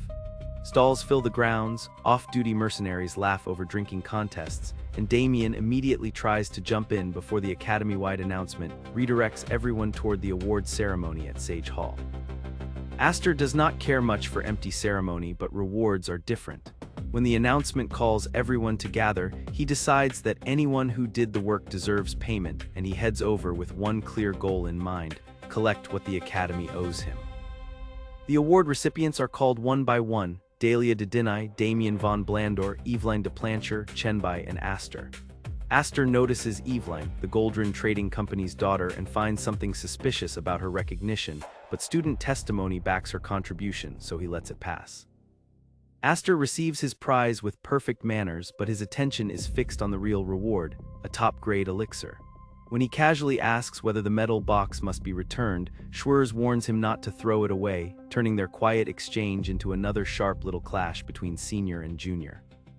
With the ceremony finished, Aster and the others drift back into the festival. For once, they are not running through crisis after crisis, so they let themselves enjoy the booths, the noise, and the rare feeling that the academy can still breathe after everything that happened. Fireworks burst above the academy, wasting a ridiculous amount of money and looking incredible anyway. Watching the sky, Aster imagines the future tower he plans to build, a week-long celebration beneath it, and his own sage ascension ceremony, complete with a white wyvern to mark a new era. The next morning, Aster is summoned to the usual hidden meeting place by Schwerz's owl-like familiar. The abandoned building, once used by troubleshooters, has been transformed into something close to an office, and Aster immediately sees that his senior has settled in far too comfortably. Schwerz reminds Aster of the favor owed in exchange for the library pass. The request sounds simple: deliver a letter to one of his friends, but the timing, the secret meeting, and Schwerz's relaxed attitude all make Aster sense trouble gathering beneath the surface. The destination confirms Aster's suspicion: Hammern Great Forest, an ancient preserved region filled with monsters, rare magical materials, and scattered base camps. Schwerz claims finding one person there will not be too difficult, but Aster knows exactly how unreasonable the request really is. Aster begins to refuse, but Schwerz reveals the payment: 2 top-grade elixirs, 5 high-grade elixirs, and 10 mid-grade elixirs. The reward is so absurdly valuable that Aster's resistance collapses on the spot, and his apology turns into a declaration that he is merely running late to retire from the academy. The price is too great to refuse. Aster looks over the reward he accepted and realizes the deal was even bigger than it first seemed. With the Pistinike award included, he now has 3 top-grade elixirs, plus an Alkene Workshop artifact production voucher, a prize so valuable that even noble houses would wait their turn for it. That kind of payment confirms one thing: Schwerz was hiding the real price. Schwerz finally admits the request is not just letter delivery. The friend he wanted to call back to the academy cannot return yet because he has unfinished business, so Aster is expected to go help clean up those affairs. Aster argues the job was an employment scam and squeezes out more compensation, even if it nearly earns him a beating. With 3 top-grade elixirs in hand, Aster changes his growth plan. Instead of simply increasing his mana capacity, he decides to rebuild his frail body with mana limbs, a technique from his previous life that imitates a knight's reinforced body through mana and could let him fight far beyond a normal mage. Aster begins the process by using the top-grade elixir's mana directly on his body. He does not just run it through his circuits. He tries to soak it into every joint, muscle fiber, and nerve cell, aiming for the full form of mana limbs instead of a temporary boost. The fire brand suddenly activates, almost breaking Aster's focus, but he treats it as a dangerous opportunity. He keeps circulating mana through his entire body, then forces it into his muscle fibers, trusting that the artifact's interference will lead to another breakthrough if he can endure it. The pain turns brutal, making Aster question whether he really needs to suffer this much when his new life is already full of resources.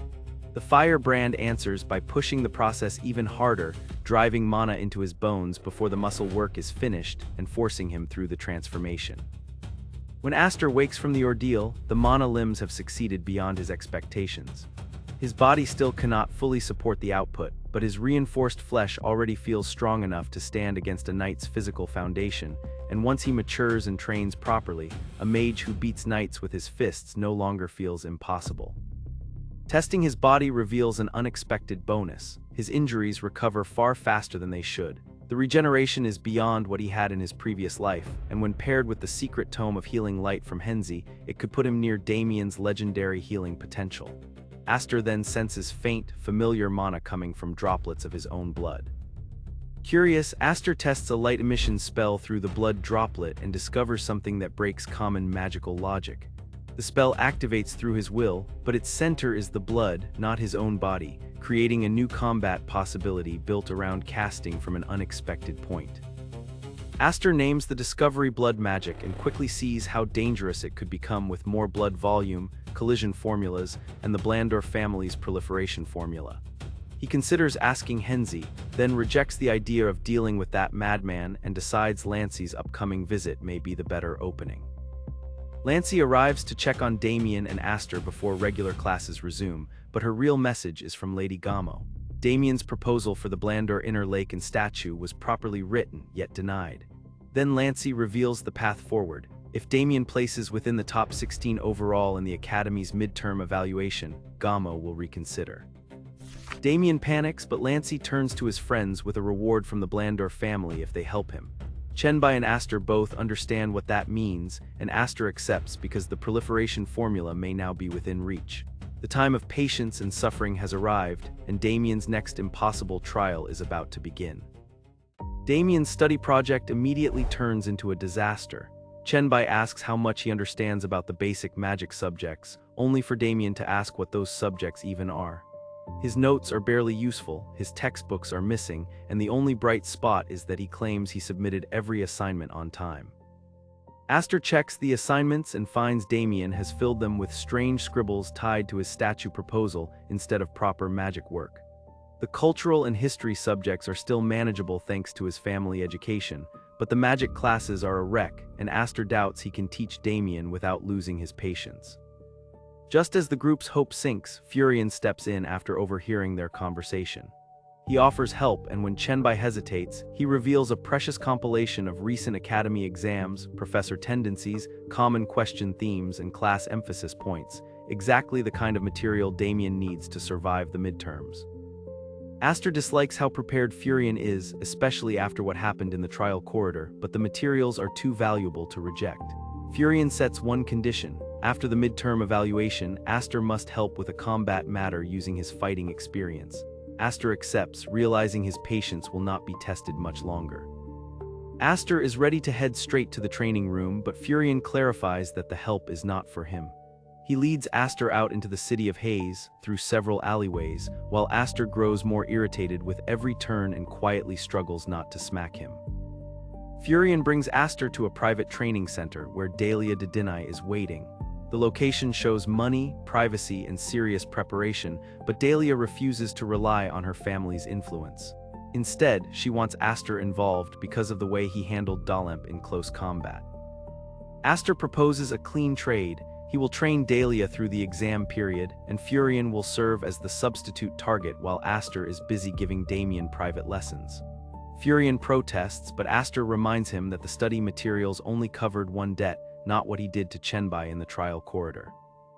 Furion is pulled into the deal before he can truly escape it, furious that everyone is deciding his fate for him. Aster barely cares, since he needs someone durable enough to take pressure while Dahlia trains, and Dahlia leaves the arrangement in his hands as she focuses on the coming exam. With Dahlia's training problem handled, Aster returns to Damien's nightmare of a midterm goal, while Chenbai gets a little breathing room. The deal gives Aster study data, a combat obligation, and another path tangled into the midterm evaluation. Every solution creates a new burden, but the reward still keeps him moving. Elsewhere, Evelyn meets with DeVay after the trial corridor fallout. Customer complaints are rising because no one obtained bracelets from the corridor, and DeVay asks for another chance. Evelyn warns him that there may be no turning back, yet his desire to recover his position makes him listen anyway. Evelyn reveals that preparations for the midterm evaluation should be finalized by next week. DeVay immediately understands the implication and asks whether she wants him to steal the exam, but Evelyn never says it directly. She simply points him toward a place where someone skilled in that kind of work can help. While Aster prepares Damien for the exams on one side, Evelyn quietly pushes DeVay toward a far dirtier route on the other.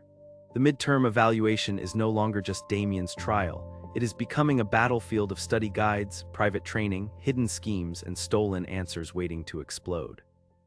Aster faces the strange reality of teaching Dahlia and remembers just how ugly their history was in his previous life.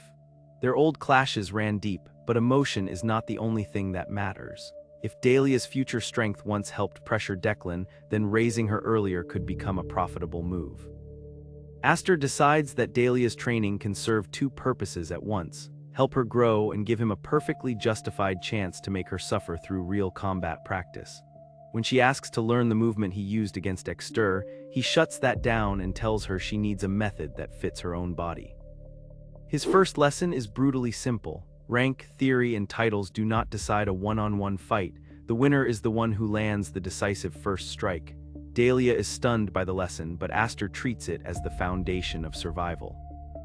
By the time he notices how late it has become, he is satisfied that repeated pressure will shape her properly. Yet another problem immediately returns to his mind. Damien's midterm disaster is still waiting. Meanwhile, DeVay carries the weight of Evelyn's new assignment. The task is to obtain academy exam papers, and backing out no longer feels possible because Goldrin has enough influence to ruin him. Still, he convinces himself this could become a chance to enter Evelyn's network of noble connections. DeVay arrives at the address Evelyn gave him and finds an ordinary tea house instead of a hidden den. The code phrase, Dragon Horn Tea, confirms he has the right place, and the casual atmosphere makes the operation feel even more dangerous. The dark merchant explains that the best market is one nobody suspects. DeVay states that he wants the first-year academy exam papers for the magic department. The merchant says a seller is already arranged and even invites DeVay to join the meeting next weekend. DeVay understands the trap immediately. Showing his face will stamp him into the scheme, but he has no clean path left to retreat. Aster has been watching the entire exchange and immediately smells something wrong. A seller appears too conveniently, a buyer arrives at the same time, and nobody even discusses a price. Instead of rushing in, he decides to investigate personally, starting with the richest target on the board. Aster pulls out Declan clothing perfect for intimidation and slips into the tea house after Devay leaves.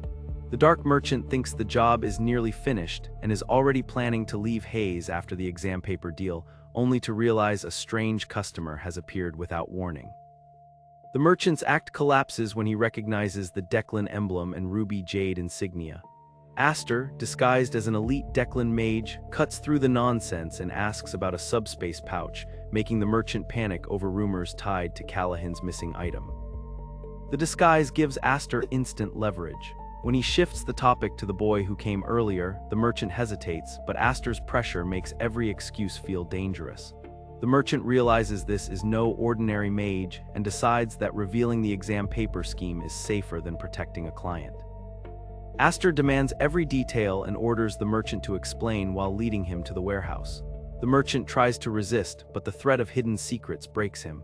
What began as Devay's path into Evelyn's scheme has now become Aster's chance to raid the dark market and uncover the next layer of the Midterm conspiracy.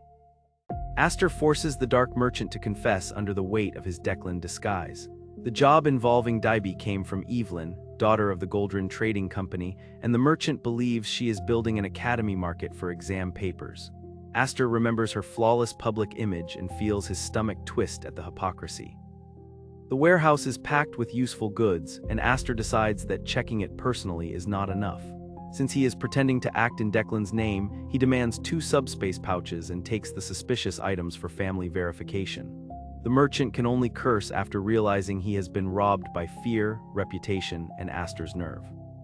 While Aster profits from the dark market, Furion and Chenbai suffer through Damien's study sessions.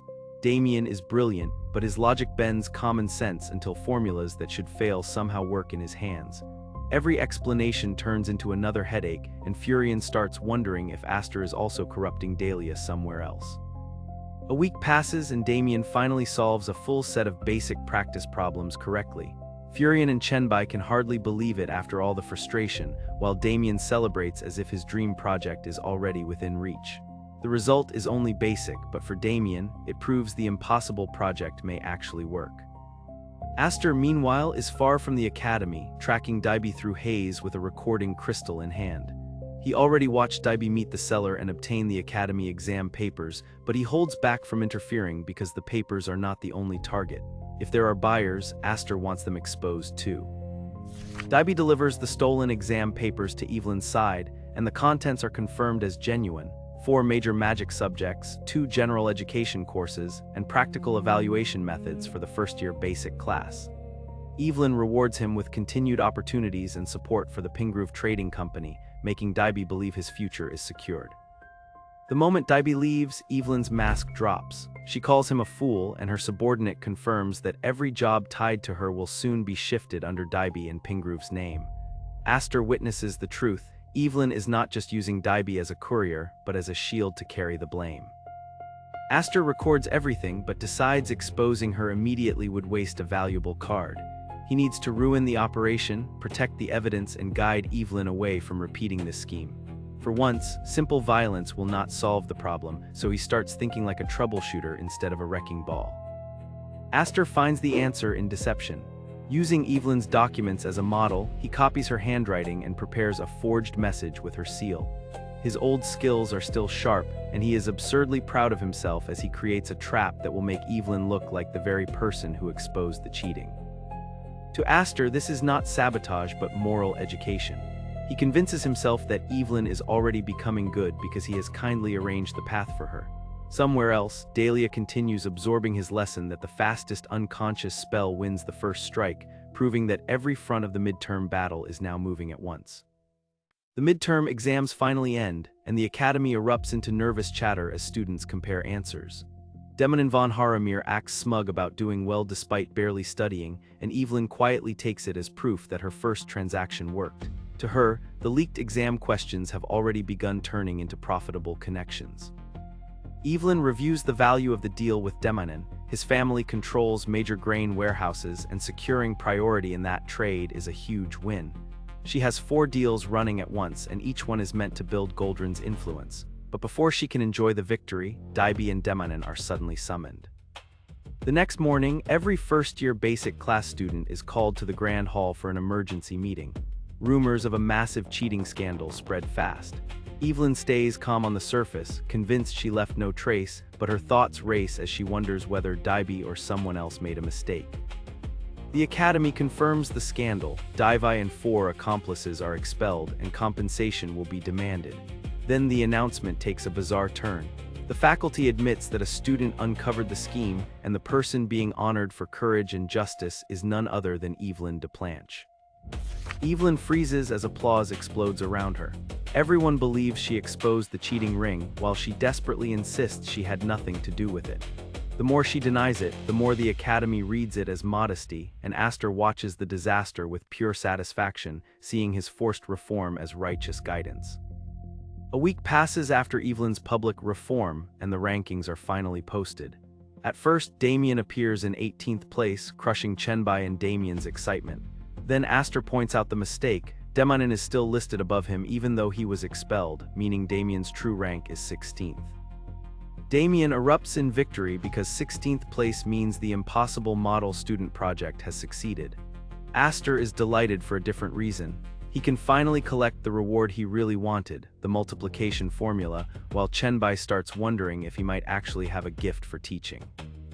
Aster immediately shuts down Chenbai's idea of becoming an assistant, warning him that Academy assistants suffer, get underpaid, and can be tempted into terrible choices.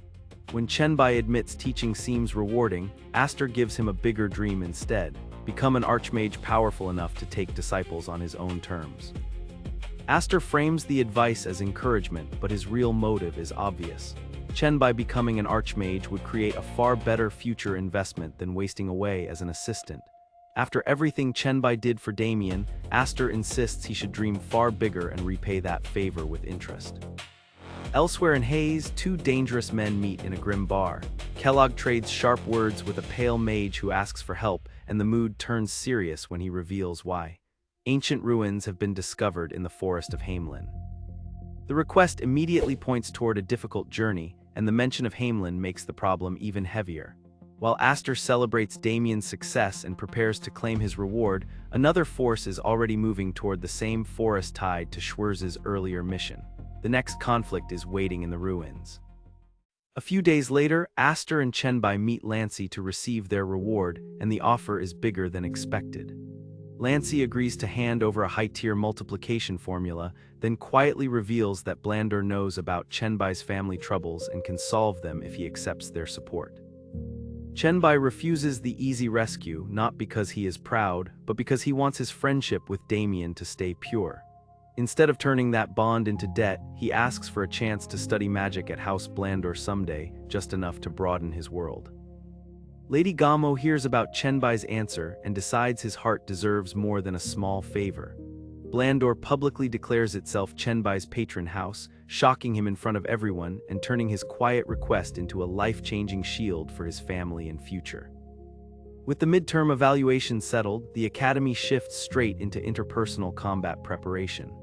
General classes are suspended, practical combat takes over, and students are told they may train however they choose, even returning to their houses if that gives them a better edge. The sudden freedom feels too convenient, and Aster senses that the professors are not the ones driving it. With grade 5 combat mages being invited by the Imperial Court, the scale suggests someone higher has made a serious move behind the scenes. At 8 o'clock, Aster arrives at the abandoned warehouse and finds it transformed into a hidden training base. The senior has cleared the space, strengthened the ground, and raised barriers strong enough to conceal the whole area from outside eyes. Aster uses the new multiplication formula to split ruby-like red orbs that draw an ambient mana and copy the original structure. The spell works, but the power inside each orb is still too weak, so he begins merging them back together to concentrate their strength. The senior catches him mid-test and immediately realizes the orbs contain Aster's own unrefined mana. When Aster shows they can be used to cast almost any spell, the senior sees the terrifying potential of casting from multiple directions at once. Aster promises to explain everything, but only after the senior grants one favor: stand in as his target. The senior grumbles at being treated like a dummy, yet accepts, and Aster prepares the merged orbs for a real combat test. The senior boasts that Aster will not touch a single hair on his head, but the moment the red orbs ignite, he realizes the scale too late. Aster launches the spell, explosions tear across the training ground, and the senior's barriers take the impact. When the smoke clears, Aster calmly judges the power as underwhelming, while the senior stares at him like an impossible creature. He already knew Aster's mana was unusually pure, but this technique exceeds anything he can explain. The senior demands answers, but Aster insists he is completely ordinary, which only makes him sound more absurd. The senior sets the strange magic aside and asks where the red orbs went, only for Aster to casually produce them again.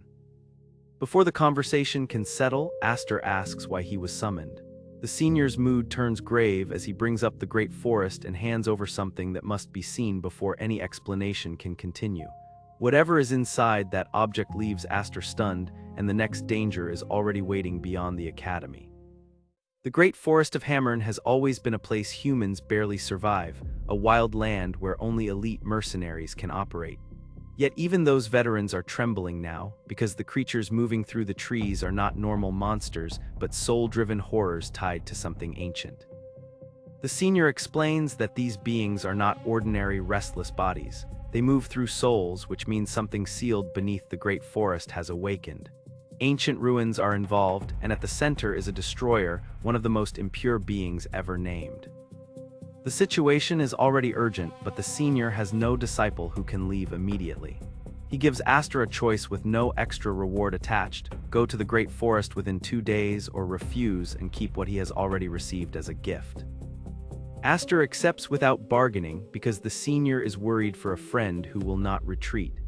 Aster may not call himself noble, but he refuses to put a price on someone else's life, and the senior tells him the knowledge he wants lies in that forest. The senior prepares Aster for the journey with a teleportation ticket, a protective artifact cloak, and more supplies than a casual request should require. Every item makes it clear that this is not a training trip, but a dangerous mission with no room for careless gaps.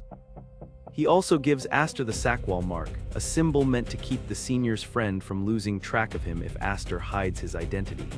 Then he registers Aster's combat results and final exam matters under his own name, covering the academy side before departure. Aster leaves behind a simple note saying he is going to train and should not be searched for. That small lie immediately causes trouble, because Damien hears the word training and wants to go outside too, turning Aster's secret departure into a new problem for Chenbai. Near the great forest, Green Town is in chaos as people load supplies and prepare to flee before evening. Rumors of another monster surge spread through the streets, and the townspeople curse the Empire for collecting taxes while staying away from the danger. At the sunlit meadow, Oberon waits for the help his mentor promised, but his guide Rayleigh is trying to back out. Rayleigh pleads that returning to the great forest would be the same as throwing himself away, even though he already accepted a risky escort contract. Oberon is trapped between duty and mercy, while Rayleigh quietly plans to escape with the money and retire somewhere peaceful. He offers a map as if it is a precious sacrifice, but his real goal is to trick the young mage and walk away before the forest erupts. Then a masked stranger appears and cuts through the act. He confirms Oberon's name, connects him to Lihheim, and tells him to call him Senior, making it clear that the promised companion has finally arrived. Rayleigh tries to slip out, but Aster stops him cold. With 1 second to sit down, Rayleigh hesitates for exactly too long, and Aster drops him to the floor before he can keep pretending. Oberon watches in shock as his new senior handles the fraud with brutal efficiency. Rayleigh's scheme collapses, Oberon's rescue finally arrives, and Aster turns the room into a warning. Anyone who tries to abandon the Great Forest mission will answer to him first. But the real question remains untouched, waiting beyond the town walls. Can they truly bring down the destroyer? Deep beneath the great forest of Hammern, 2 forbidden mages watch the seal and realize the unsealing spell is working slower than expected. The aura of ruin is spreading everywhere, yet Deathrose has not fully awakened, leaving even Solian uneasy about what is delaying it. Velok turns the problem into a hunt. Since the ancient war mage is searching for death throes, he decides the cleanest way to stop him is through the people he protects, because even a monster of a mentor cannot easily ignore his own disciple.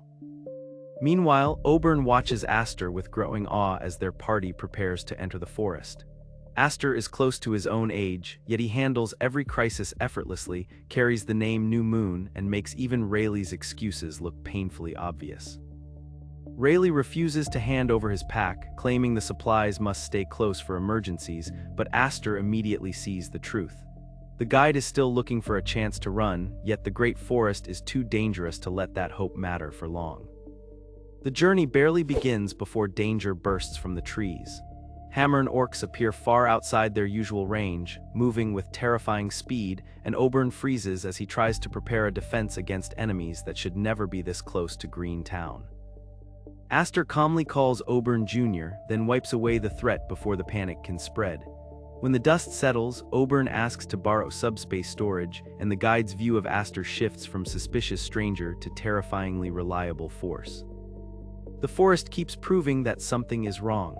Aster examines the massive goblins they encounter and realizes they are far too strong for ordinary ones, while Rayleigh identifies them as Kenti goblins that should live much deeper near the second base camp. Rayleigh studies the claws, soles, dust, and bark marks, then concludes the goblins were not expanding their territory. They were fleeing from something stronger, meaning the forest's food chain is being pushed outward by a threat they still cannot see. Aster accepts Rayleigh's detour because unknown risks are more dangerous than obvious enemies. Even with his own wide-range sensing, the forest is full of interference, and Rayleigh somehow reads the terrain well enough to avoid almost all of it. After a full day lost to the safer route, the party nears the first base camp.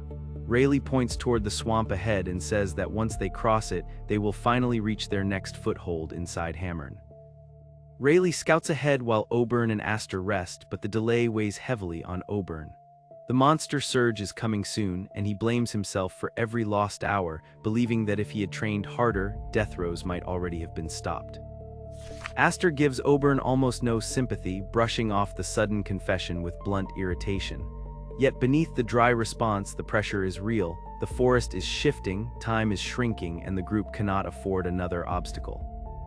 Then Rayleigh returns in terror. The swamp's ruler is moving toward them, a creature that should not be anywhere near this route, and his panic says more than any explanation could. The path to the first base camp has become a trap. Deep inside the Hammern Great Forest lies a place so feared that people simply call it the Depths. From that hellish region came the ruler of the swamp, an ancient species that once abandoned the deep forest and settled in the wetlands, becoming a nightmare for anyone who crossed its domain. Rayleigh explains why the situation is so terrible. The creature has not left its distant marshland for centuries, yet now it blocks their route. The moment someone touches the water, it catches their scent and follows without stopping, so slipping around it is not an option. A detour would cost at least 10 days and maybe a full month, forcing the party to skip the first and second base camps entirely. With death throes stirring and the forest already unstable, that delay could make their whole mission collapse before they even reach the real battlefield. Aster listens, accepts the danger, then rejects the safe route. Rayleigh thinks he means to rush through the wetlands, but Aster corrects him with terrifying calm. They are not passing through, they are going to bring the ruler of the swamp down. Oberon tries to stop him, saying there is no reason to risk so much for his sake, but Aster cuts through the hesitation. If something has to be done, then it must be done, and Oberon cannot afford to freeze when death throes or even his own master stands before him. Aster's words strike Oberon hard, forcing him to face the weakness he has been hiding behind fear and guilt. Instead of standing aside, Oberon offers his gift, Overclock, a talent that pushes a target's hidden potential to its highest limit for a short time. At dawn, Rayleigh is already moving, but Aster catches him before he can pretend everything is normal. After warning him that another escape attempt will end with him tied to a tree for wyvern food, Aster confirms the guide is staying where he belongs. With the party fed, rested, and in peak condition, Aster prepares for the fight ahead. Oberon steels himself, Rayleigh admits he is completely not ready, and Aster orders both of them to fall back before stepping toward the swamp alone. Aster reminds them that the creature tracks anything entering its territory, then deliberately draws it in. He calls for the ancient monster to come greet its guests, corrects himself with a harsher invitation, and waits as the wetland answers with movement. The moment the ruler of the swamp appears, Aster releases everything. Overclock surges through him, his restraints fall away, and a long-buried sense of freedom returns as he declares full release. The battlefield shifts around him. Aster feels the limits around his body crack open, and the power rushing through him becomes sharper than before. Thanks to Oberon's gift, he pushes beyond his own wall, and the ancient terror of the swamp is about to face something far more dangerous than prey. Full release surges through Aster, but the warning is clear. The state only lasts 5 minutes, and pushing past that limit is dangerous. Aster accepts the countdown with a grin, treating 5 minutes as more than enough time to enjoy the fight and settle things quickly. Aster ignites Crimson Fire Manifestation Stage 2, Ignition, sending flames across the swamp itself. The watching mages can barely understand how fire keeps burning on water, and even the swamp ruler reacts, crouching as the heat forces the battlefield into Aster's rhythm. The swamp ruler answers with a roar that tears through the natural flow of mana, making Aster's magic vanish.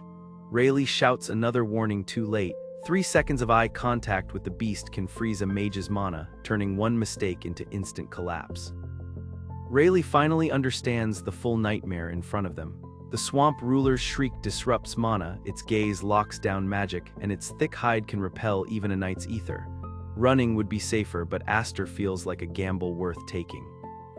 Aster snaps at Rayleigh for hiding the warning, but there is no time to argue. If 3 seconds of eye contact is the limit, Aster changes the order of battle, deciding to clear away the smaller nuisances before focusing everything on the swamp ruler. The clash turns savage. Aster closes distance and trades blows with the huge beast, testing its body instead of relying only on spells. The swamp ruler proves sturdier than expected, but Aster reads its weakness quickly. For all its power, it cannot keep up with him.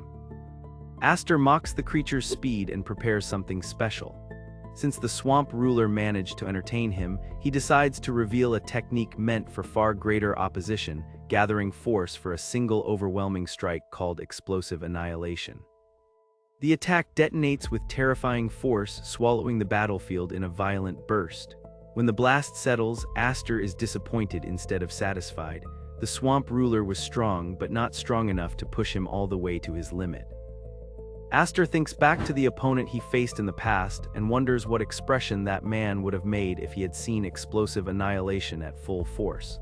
Even if the gap between them remained huge, Aster believes the strike would have forced a serious response. Aster explains the reason behind the name. Explosive annihilation is built to tear through even a sturdy force field and erase everything in its path. But as the rush fades, Oberon and Rayleigh hurry toward him, and the true cost of full release begins to catch up. With the swamp ruler brought down and Aster's strength draining away, the victory feels less like an ending and more like a warning. 5 minutes were enough to crush a legend of the swamp, but the next enemy may finally be the one who makes Aster's power feel complete. Velok watches the aftermath of Aster's battle and realizes his bait was crushed in a way he never expected. The ancient species he placed in the swamp was supposed to pressure the group, but Aster overwhelmed it through raw force, savage close combat, and a level of output Velok cannot easily explain. The shock turns into fascination. Velok admits he could have handled the Lord of the Swamp himself, but Aster's method leaves him rattled enough to feel fear. Instead of retreating from that feeling, he laughs, thrilled that someone this unpredictable has appeared in his hunting ground. Velok's obsession sharpens into something darker. Ancient war mages were only trophies to him, but Aster is different. He sees Aster not as prey, but as another hunter, a kindred spirit who understands the thrill of the chase, and now Velok wants to prove which hunter stands above the other. Aster wakes after 2 hours, still crushed by the side effects of overclock. Oberon explains that the strain should be minimal because the duration was short, but Aster will feel weak for the rest of the day. Aster knows that without Oberon and Rayleigh, the swamp itself could have claimed him.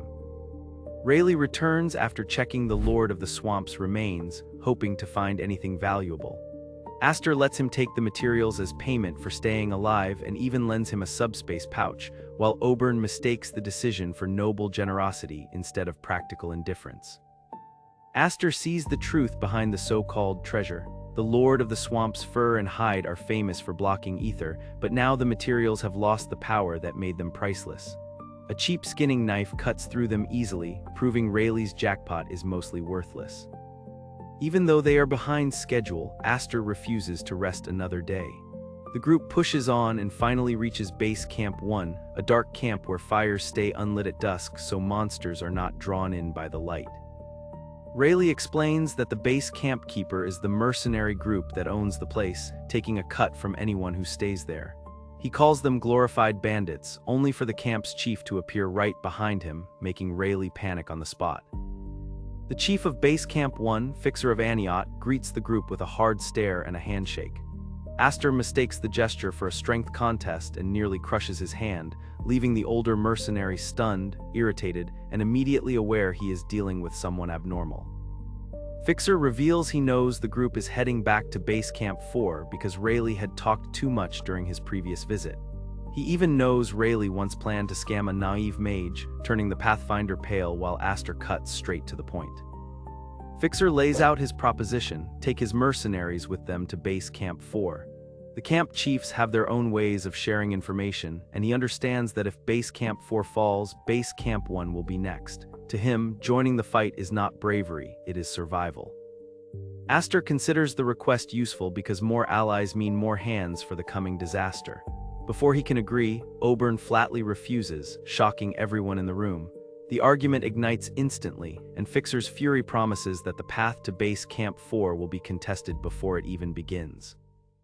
Oberon refuses to let the mercenaries follow them to Base Camp 4, warning that the area has become a nightmare far beyond anything the chief imagines.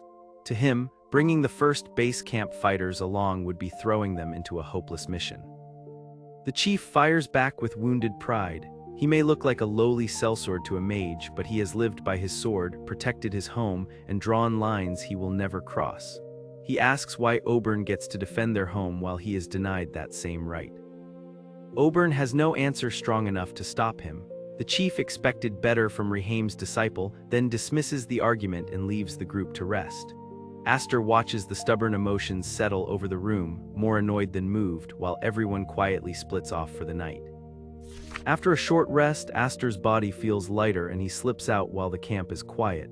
He enters the chief's tent for a private talk, acting like he owns the place. When the chief asks his age, Aster claims he was 50 last year, immediately turning the meeting strange.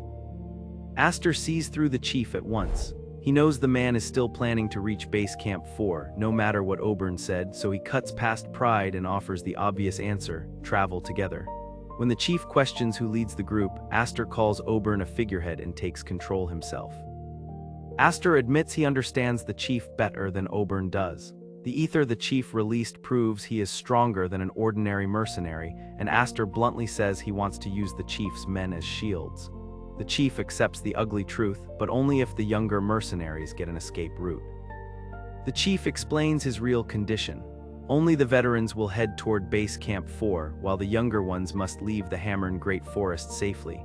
For that, he needs Rayleigh, the best pathfinder in the forest, and offers to swap pathfinders so both groups can move. Aster realizes the chief's obstacle is already gone. The mercenaries thought the ruler of the swamp still blocked the wetlands, but Aster points out that his group reached Base Camp 1 by passing through that very route. When the chief asks if the monster retreated, Aster says it went upward. Aster calmly reveals he personally sent the ruler of the swamp to the afterlife. The claim sounds impossible, so the camp checks the swamp and confirms the truth. Once the ancient threat is verified, the whole first base camp erupts into motion, packing tents, burning furniture, and preparing to abandon the place they once guarded. The chief looks at Aster differently after the report. Aster calls himself the employer and asks if the decision is made. The chief agrees, but makes Aster confirm one thing: the young mercenaries must get out safely. Aster accepts, turning desperation into a formal arrangement. Aster defines the contract in his usual blunt way. The mercenaries will escort him and the others to Base Camp 4 as shields, and afterward they can act as they choose. The chief accepts the role, not with submission, but with the discipline of a professional taking an employer's request. Aster adds one final insult wrapped as camaraderie, telling the chief to drop the formal tone because he is supposedly only 2 years older. The chief is left wondering whether Aster is just disrespectful, secretly ancient, or something even stranger. Then the scouts return and the camp finishes packing. The chief orders everything wrapped up and everyone assembled, refusing to waste another moment. With Base Camp 1 emptied and its fighters ready to move, Aster's group gains the reinforcements they need, but the path ahead leads straight toward Base Camp 4 and the disaster waiting there. The Aviat mercenaries split before leaving Base Camp 1. Half will push deeper into the Great Forest, while the other half will escape outside. Their chief keeps the farewell short, ordering them to protect the name of Aviat and the people who became their family and teachers. The younger mercenaries break formation, begging to join the dangerous march instead of being sent away. Their chief shuts them down with brutal discipline, calling their emotions weakness and ordering them outside to await punishment. It is harsh, but it gives them a reason to leave without shame. After the split, Rayleigh asks whether the Aviat mercenaries are really coming with them. He admits it is actually good news because these men are not ordinary sellswords. They are monster hunters who have guarded a base camp for nearly 200 years, and Aster understands what that means. They know how to win. Rayleigh claims he is already packed thanks to the subspace pouch Aster gave him, which makes Aster joke that it would also make running easier. But Rayleigh surprises him by asking to work under him if they survive, offering odd jobs, quick learning, and a gamble with his own future. Aster recognizes the bet for what it is. Rayleigh is choosing high risk for high return, hoping there is no stronger lifeline than the mage standing in front of him. Aster agrees to judge him by his results, and Rayleigh swears he will do his best without selling his soul. The Aviat chief arrives with preparations complete, but asks Aster for one more favor before they move out. He wants Aster to persuade Chief Hallig at Base Camp 2, or at least secure Hallig's vice captain, a sharp tactician who could help them face what waits at Base Camp 4. At Base Camp 2, Chief Hallig looks over his own camp as it prepares to abandon the facilities. His vice captain questions whether they should clear everything out, but Hallig says to leave it. Even if goblins move in, he claims they can reclaim it later, though both men know that only matters if they return. Hallig's mood turns strangely hollow. He jokes about needing to fall soon so his vice captain can take the chief's seat, then admits he may simply be moping because his time has come. The vice captain realizes Hallig is planning to head toward Destro and erupts in disbelief. The vice captain argues that Destro has not even awakened yet and is already twisting the Great Forest. He cannot understand why mere mercenaries would involve themselves when even gathered mages may not be enough. Hallig answers that others will be there too, but the vice captain sees mostly frightened riffraff ready to run. When Hallig asks if he is afraid, the vice captain admits the truth: he does not want to fall. Hallig's answer is calm and devastating. He tells him to become the chief instead, inherit the responsibility in whatever form he chooses, and decide the mercenary group's future for himself. It is not a grand speech. It is a burden handed over before the old chief walks toward the worst danger. Their farewell is cut short by an unseen attacker. A black-robed figure strikes from behind Hallig and mocks the touching goodbye, saying it is too early for parting because everyone will be sent to the same place. The camp's quiet grief turns instantly into a trap. Hallig moves faster than panic can take hold. Instead of trying to save himself, he throws his vice captain far from the danger and orders him to live. In that final exchange, he makes the message clear: the vice captain is now the chief. As chaos spreads through Base Camp 2, the hidden enemy takes control of the moment. Aster, still far away, senses the pattern behind the strange watchers and mutters that there are far too many rats nearby. The next path no longer leads only to Base Camp 4, it leads straight into the hunter's snare. As the group pushes deeper into the Great Forest, real monsters become the new standard. An ogre appears, but the Aviat veterans move instantly, with the chain squad locking it down and the disposal squad moving in. Aster admits their experience is better than he expected. The veterans are rusty, but their coordination still shows why they survived here for so long. Their chains, forged from forest ore, hold back monsters that should be impossible to restrain, and their teamwork keeps the march on schedule even as trolls and ogres become normal obstacles. Oberon finally apologizes for his words from the night before, and Pisher accepts it without making the wound deeper. He tells him no one is perfect all the time, only that mistakes must teach something. The quiet reconciliation ends when a scout calls the chief over. The mercenaries find Flen, the vice-captain of Base Camp 2, barely conscious and in terrible condition. Pisher recognizes him at once and understands the implication. Something serious has happened at their next destination, the very camp they plan to reach for more help. Aster connects the discovery to the rats that have been following them. If those watchers have already moved against Base Camp 2, every second matters. He takes the lead himself, tells the others to keep up, and turns the journey into a forced march. The path becomes a blur of threats crushed before they can slow the group down. A troll appears and Aster handles it instantly. A drake blocks the route and is dealt with just as fast. Even poisonous herbs become a minor delay as the group pushes straight toward Base Camp 2. Rayleigh notices Aster's mood has changed. What should be an easier road feels tense because Aster is cutting through obstacles with unnatural urgency. Pisher also senses something wrong, but there is no time to press him. Aster keeps forcing the pace until Base Camp 2 is finally near. Aster rushes ahead of the others, and when the group catches up, the first warning is the smell. The camp is silent in the wrong way, and even the hardened mercenaries hesitate. Whatever happened here was not a battle, it was a message left behind. Flen is forced awake in front of the ruined camp and barely understands where he is. Aster demands answers, asking what happened to Base Camp 2. As Flen realizes he has returned to his own camp, the shock hits him before the truth can fully form.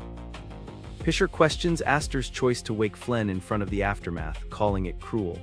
Aster answers that Flen should see the end of his comrades with his own eyes. It may break him now, but hiding it would only leave the wound buried longer. Pisher senses a disturbing emptiness behind Aster's face, as if he has carried losses like this before. But he sets that aside and asks the real question, whether the black-robed man Flen mentioned is connected to the rats Aster has been hunting.